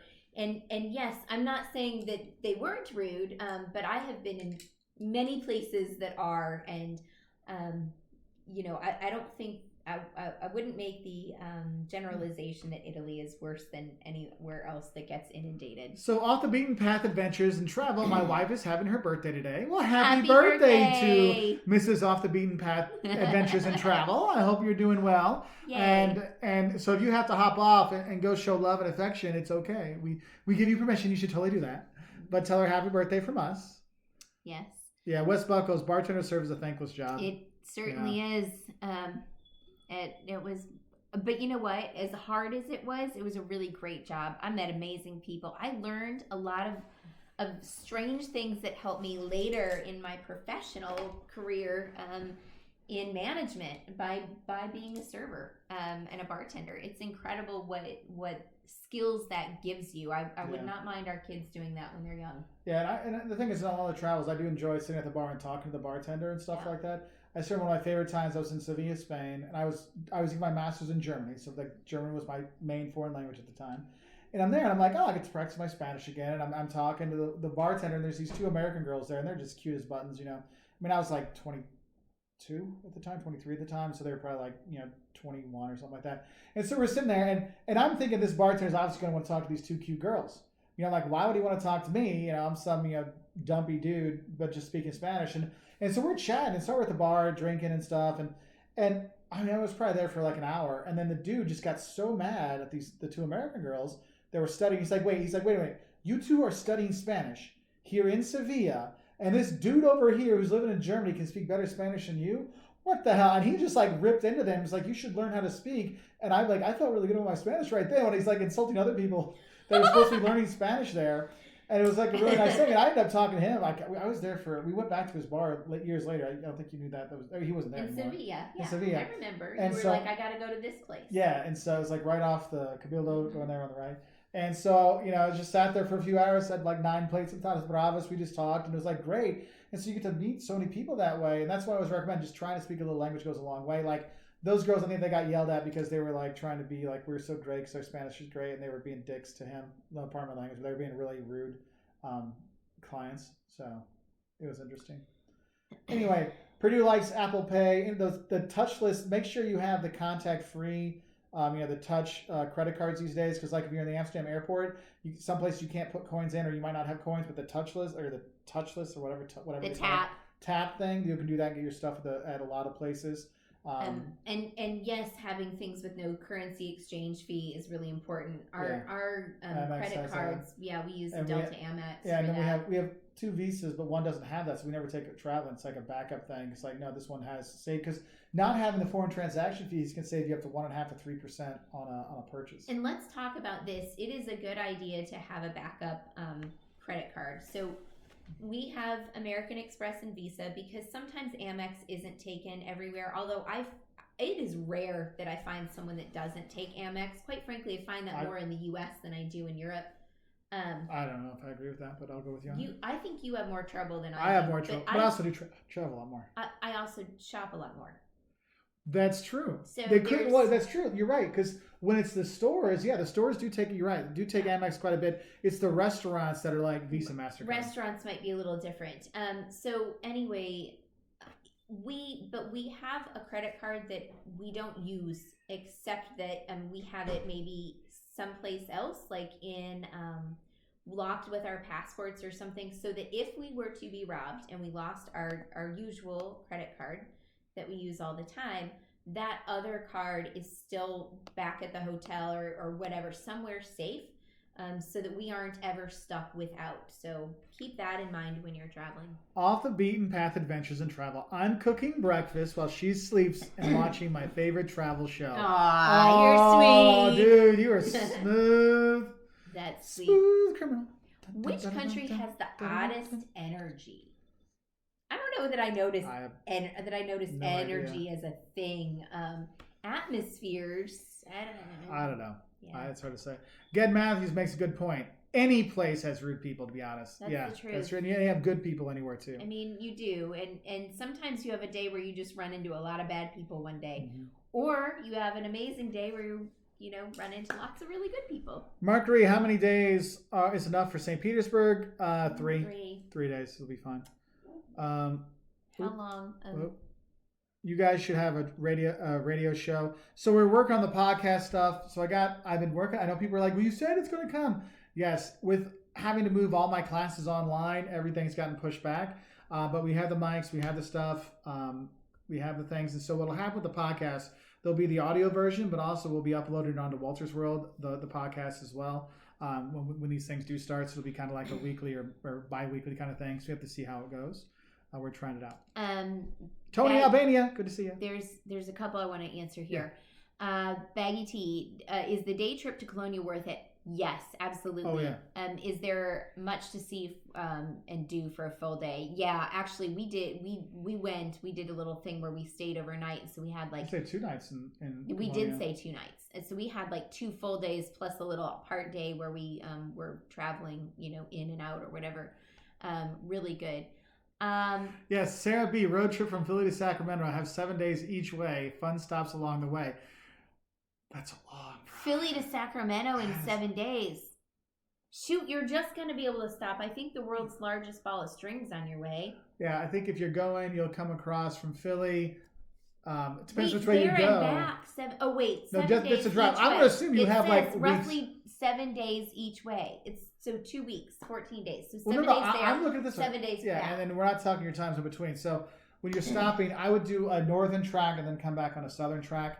So you can do like Chicago and you can go up and go to Minneapolis and then go to the Dakotas and see the other things, Big Sky Country, Montana, get down, then you go down and you come back through like Arizona, New Mexico, Texas, come up that way, maybe go to Kansas City. Dude, you have it's so much driving. It's 7 days one way, then 7 days back. No, on your low route, Sacramento down to Tucson. Yeah, I know, it's just Tucson. Shoot, you can't do that. Yeah, it's plus you've got the Rockies in between. Yeah. And let me tell you, if you haven't driven the Rockies, you're going to want to do that slowly. Good luck. That's a lot. Yeah. Contactless. Hello, Albania. It's a great road trip. I think that you just need to have a little bit more time. So Bruno, basically the only place kind of left in South America that I want to get to that I haven't been to yet is Colombia. I know you would like to get to Chile and Bolivia. Because I haven't been to Bolivia nor Chile, and I'd like to get to both of those. Obviously, Colombia too. So let's see. Oh, jumped around somebody again. said something about 4th of July. Oh, and so I'm celebrating 4th of July with my kids who are born in the U.S., but they're in the U.K. Isn't that like a slap in the face? Oh my goodness. Okay. All right. How many days for Tokyo and Kyoto? If you have a week, I do 4 and 3. 4 Tokyo, 3 Kyoto. That's how I break it down. What's the longest you've been stranded somewhere? That Costa Rica trip? Since February 6th in this house is the longest I've been stranded in a destination. Shut up, Mark. Everybody's stranded now. It's what was it, like 5 or 6 days, 7 days of no clothes in Costa Rica? Well, no, but that wasn't stranded. Oh, stranded? We were stranded in the air for 14 hours at O'Hare because O'Hare. And United. And, but we got down there. It took a few days to get our luggage. Because our luggage went, but we didn't go. I'm not even going to talk about it because I'll just get straight up PO'd at United. So I'm just going to I'm going to drink some tea. They sent our luggage, but didn't send us. And then we got hit by a snowstorm. We came home for 2 days, and then we flew to Costa Rica. We didn't get our bags for another 4 days because United. And then on the way back. They were what happened that there was another snowstorm in O'Hare, totally not United or O'Hare's fault. But they were like, well, we can't get you home, this day. Do you want to come home tomorrow? Whatever. We're like, no, you know what? You cut our trip by 3 days because you didn't send us on our flight, but you sent our luggage, so you're going to. And then they were going to cancel our whole flight because when they tried to rebook us, they put us like a little puddle jumper from San Antonio to like Houston, and since when they canceled everything, they didn't cancel that one thing, so our entire tickets were going to get canceled because of them. And so anyway, what happened was we chose to stay in Costa Rica for an extra 3 days, which was cool. We went down to Manuel Antonio. It was a great choice. Gunner, awesome. Hey guys, love your videos, especially the Duluth, Minnesota trip. I'm from Central Minnesota. Hey, Awesome. cool. Have you visited? I can't ever say this word. That one. Tbilisi? Yeah. I have not visited Tbilisi. We have a lot of people have actually been telling us to go there. I have some students actually from there from back in the day, and they've said to go visit. I know a couple of years ago that became a really popular area, like the stands in Georgia and all that kind of stuff around there. It became kind of a in place to go. So there's a lot of videos out there now to help out. So that's nice. Actually, they contacted us to fly us over there. No, they weren't like, you come and we'll show you around. I'm like, I can't bring 4 people over there in 2 days on that kind of stuff. Yeah. So it's kind of interesting. Yes, we've been to Naples and Sorrento, and yes, we've been to Pompeii. Mark really loves Pompeii. I like Herculaneum better. I think it's like a more. It's more compact, human. easier to go around. Like it's easier to get around. My sister-in-law, she likes, and my brother like Herculaneum better than Pompeii. I think it's a little bit more. It's just easier on scale to grasp. So anyway. So Mary Ellen had a bad experience with Delta. They did that to me too. Stranded me in Sacramento after my sister's funeral. Sent my luggage to Nashville. You know what? It stinks, and I know everybody does it. But here's the difference. When Delta has messed something up with us, they're apologetic, they're kind, they offer some kind of recompense, and United pretty much gives me the finger. Yeah. And you know what? I give them both fingers. Yeah, and that was right after Sorry if you love United. And that's when they were beating, like the guys were getting beaten up on the plane, and like, oh, they'd come out with one story, then the video would come out showing the guy wasn't fighting back, and you're like, yeah. And you know what? One of my dear friends, by the way, somebody had asked me, nicest thing that a customer's ever done for you. When I bartended, I had regulars that to this day are still friends of mine, and one of them. Oh, we sent Christmas cards out. One couple. There are a few, but and one of them's is David's parents, right? It's his aunt. Oh, is that so, and his aunt is also. I feel so bad. She's also a flight attendant for United, so I always feel badly when I'm dogging United, but we had such bad experiences. But we didn't have bad experience with the flight attendants. Never flight attendants, or it's always their customer service that and their upper management. Ground staff was bad. Well, the ground staff was fine, just something. But well, I don't know. Some people the back office need a little work. Yeah, they need to learn some manners. Oh, Mark Finley's looking forward to the Archaeological Museum in Naples. Yes, that is one thing. That's the thing to do there. I always tell people stay in Sorrento on the Amalfi Coast and go into Naples for a day trip, and that's the museum you go to right there. It is really cool. Nick, yes, we have been to Santiago, Buenos Aires, Montevideo, and Rio. Her name is Rio, and she dances in the sand. Yes, that's a heck of a trip right there. But we haven't done it as a road trip, but we have been to those places. So our buddy Malt Chronicles, always love him. Have you guys moved up? Have you moved up all existing travel plans, or did you select a specific destination to go to first as soon as possible? This might have been asked already, cooking while listening. So basically, because you know how we book stuff all the way out. So we had stuff already planned for May, June, July. So for us, it'll be whatever is the next trip that's there is what we're going to do. We're not moving anything up. The only thing we would move around is if we can't go to this wedding in Italy, if the Italian wedding gets moved, then we will buy tickets and go fly specifically for that wedding. But otherwise, we kind of had everything planned out. So kind of being pushed right now, but yeah, because we don't know because for us, since we buy our tickets way in advance, we can't buy tickets for like next year because it's not. I mean, I don't know if flights are going to get canceled this time or pushed back. So I'm like, okay, do I need to? So I'm like, and right now with everyone's hurting for money and stuff like that, I'm like, look, I don't want to put out any money, even if it is a cheaper ticket. It's cash flow kind of stuff. If you ever visit the UK again, please come to Yorkshire. I love York. Mark's it's awesome. Favorite city in UK, I think, is York. It is. Marcus, you can get a shout out. We'll be back to Sweden, don't you worry. So when I go to UK in the fall, and the plan is Bath and Highclere Castle, but then we're going to go up to Stratford upon Avon because I haven't gotten to see all of that. We're going to drive up through the Cotswolds and then go to the Lake District. It's going to be a heck of a little trip there, and then we leave out of because I haven't seen a lot of the countryside of England yet.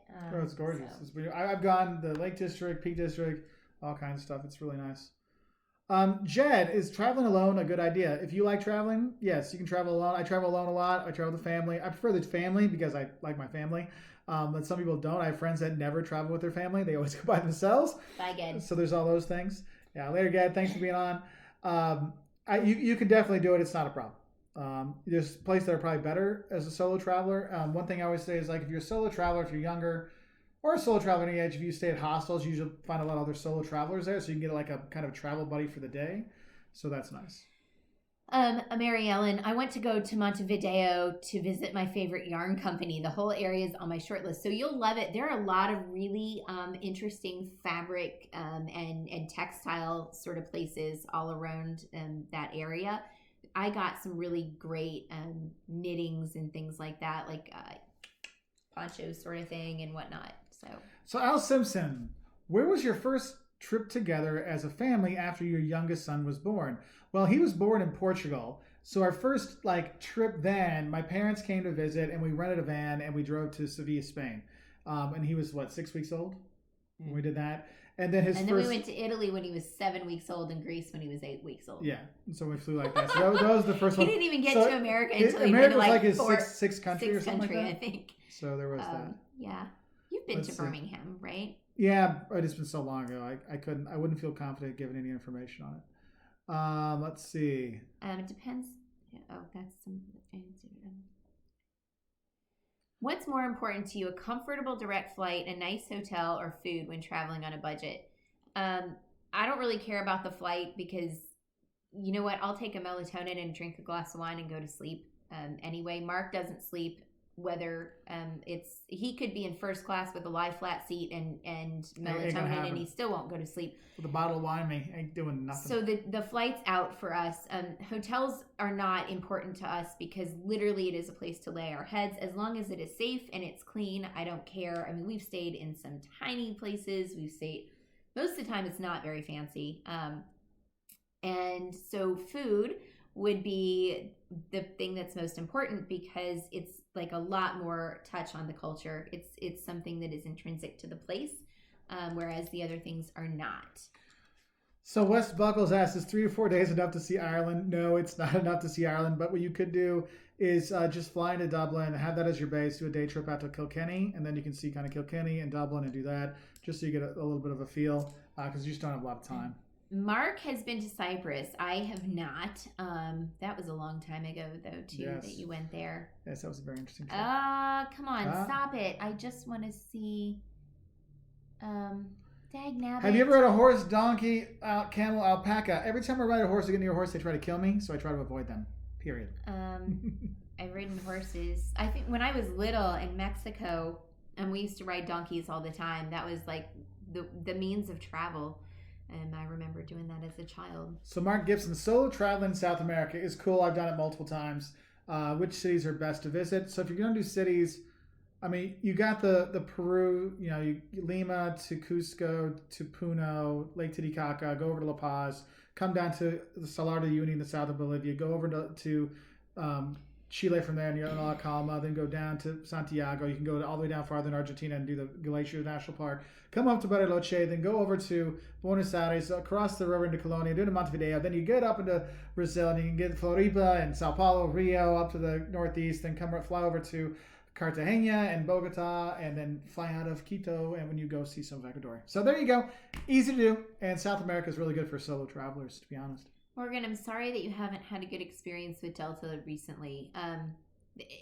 That just hasn't happened for us in the last 5 years. We really haven't had that issue. Yeah, but 10 years ago, 13 years ago, when did, Caleb was and a we baby, didn't use them for a while. There was a couple of flight attendants that made me cry, literally made me cry, and I'm not a crier, but they were mean to me. But that was 13 years ago. 13 years ago. And that's the thing is, and you'll see airlines, because I used to love United. I used to fly them all the time. I would make sure that my student groups would be on United flights. We'd fly with United, and then their service went to crud. And that happens with lots of airlines. And I've talked to some airline people, and they're like, look, when you get a new fleet of planes, everyone loves the new plane. Everyone's working hard on the new plane, but as the planes get older, and it's like anything. It's like you're on, you got that new house, you got that new school, but then after a while it becomes the drudgery, and so then it slows down again. But like we've done well with Delta for a while now. Liam says, sorry to keep popping up, but this is a great community on YouTube and an awesome fan base. Stay safe, everyone. And thank you, Liam. Liam, that's what we're here trying to do. Just build up people and have a good community of positive, kind people. Yeah, and if you want to click that like button up there or down there or wherever it is, we'd really appreciate it. So there's nice. And also, when we finish today, feel free to stop and watch some of our other videos. I put out a video this morning. The boys trying Lithuanian candy, or candy in Lithuania, because one of the candies isn't from Lithuania, but it's a good time. It was fun to put together. And I'll probably, tomorrow, I think this video will be a Lithuania travel video, not a food video. So we'll have some good stuff with that. Yeah, today's was a cute video. And it's really short. I mean, but anyway. You're welcome, Mark. Christmas in Malta, that would be actually kind of cool with all the stonework there. That would be really cool. That would be pretty. Okay. So more, I was not traveling by choice. My Schengen allowance was almost up, and my plans to go to the UK were canceled, but they acted like it was a massive inconvenience for them. KLM was so awesome, though.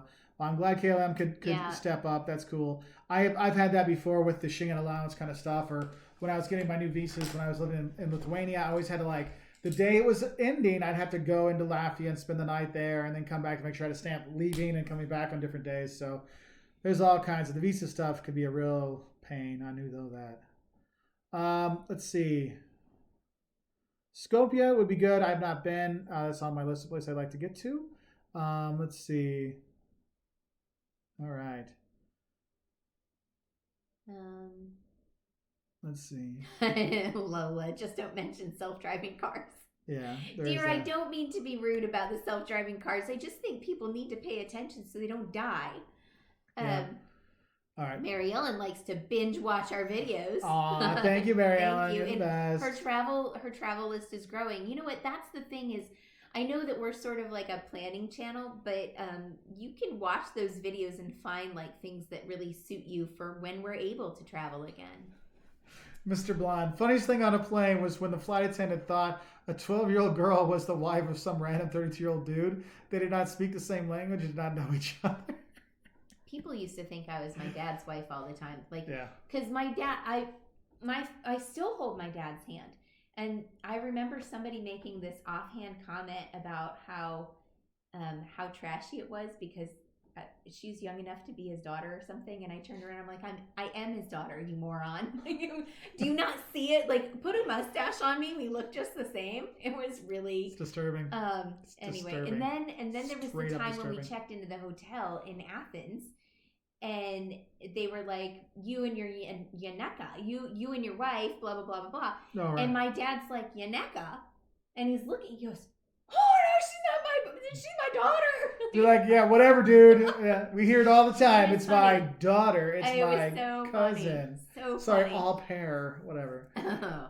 So, Alexander Money, happy Easter, guys. Happy Easter to you, too. To you. Have you already visited Bari and other places in Puglia or Matera and Basilicata? No, I have not been down to Bari. We have looked into Southern Italy trip. That is on the list of places to get to, but we have not been there. Our Southern Italy, Naples, Amalfi Coast area, then in Sicily. I was in Sicily with my parents years ago, but we do need to get down there. Christian says, any tips for bringing souvenirs back when you're traveling light? I took just a backpack to France and had to buy a suitcase on the way back. Well, we've done that, dear. But generally speaking, so now that the kids are getting bigger, we take 3 carry-on size suitcases. And all 3 of them have extra space in them because we used to just go in 2 carry-ons for 4 people. But as the kids get bigger, their clothes get bigger. But we have extra space in all of them. But here's my big tip. I have a Longchamp bag. Yeah. Okay, just a second. I want to laugh. No, I was just thinking of something funny. I hit my funny bone, so I had to laugh. I have a Longchamp bag and there are other brands of them that just happen to be the first one I ever saw that is foldable, and it's a big duffel. It is at least 24 inches wide, and it expands well. But it also has a good zip top that I can lock if need be. And that's usually, I keep that folded in my bag, and that goes with us in case we have extras. Clark Travis says, I would like to hear the story of the obnoxious American woman drinking champagne in Paris. what I was laughing on. I think that's what we need a shirt for too. Oh my God! I'm drinking French champagne. Drinking French champagne in Paris. But she was louder and more obnoxious. Oh, it's awful. You know what? Maybe we should make that a that t-shirt. we will. I think that's what we do. I think that's a good one. That and Shut Up, Mark. Shut up, Mark. Yeah. So Jack, what's British Airways like? I think British Airways is actually very nice. I flew with them a lot to get to the UK when I go there monthly back in the day. I really enjoyed them quite a bit. We tend to do VRBO or rent apartments over hotels. It just depends. Let's say this: we do Airbnb more in Europe than we do in the US because there are VRBOs in Europe, but not as many. Airbnb is more prevalent there. But there are a lot of things, like for instance, in Paris, we often use a company called Perfectly Paris. And Gail, Boss Claire, who is, she's wonderful. She's French-Canadian living in France, and she's great and is taking care of us so well. But so you can often find other types of rental properties through different things because Airbnb can be a little sketch sometimes. Rob at Trip Hacks DC, he has the Trip Hacks DC podcast, and he and I did a whole thing like about a month ago on the good, the bad, and the ugly of renting Airbnbs. And there's a lot of good information in that. So if you guys want to check that out, it is Trip Hacks DC podcast on YouTube. Also, he has it as just a podcast, you know, audio thing. So wherever you get your local podcast. So Mod Chronicles, some people are still stuck in their holiday destinations. Waiting repatriation. We wouldn't mind being stuck for Juan Paros, who wouldn't for a while. What would be your quarantine destination if not home?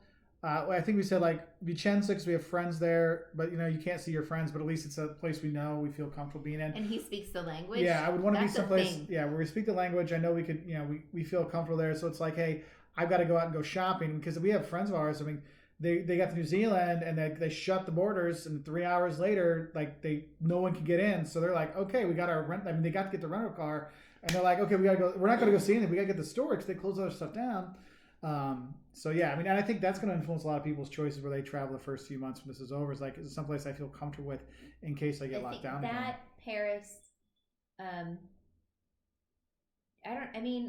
anywhere that we have a decent grasp of the language and they have a decent healthcare system, those would be the two things that would. We probably need to feed them. Yeah, I know. It's we've been on for 3 hours and 15 minutes. Okay, we need to probably yes. Yeah. So I've never been on Emirates. Those A380 huge things, I've seen them on TV. They look phenomenal. It does look really nice.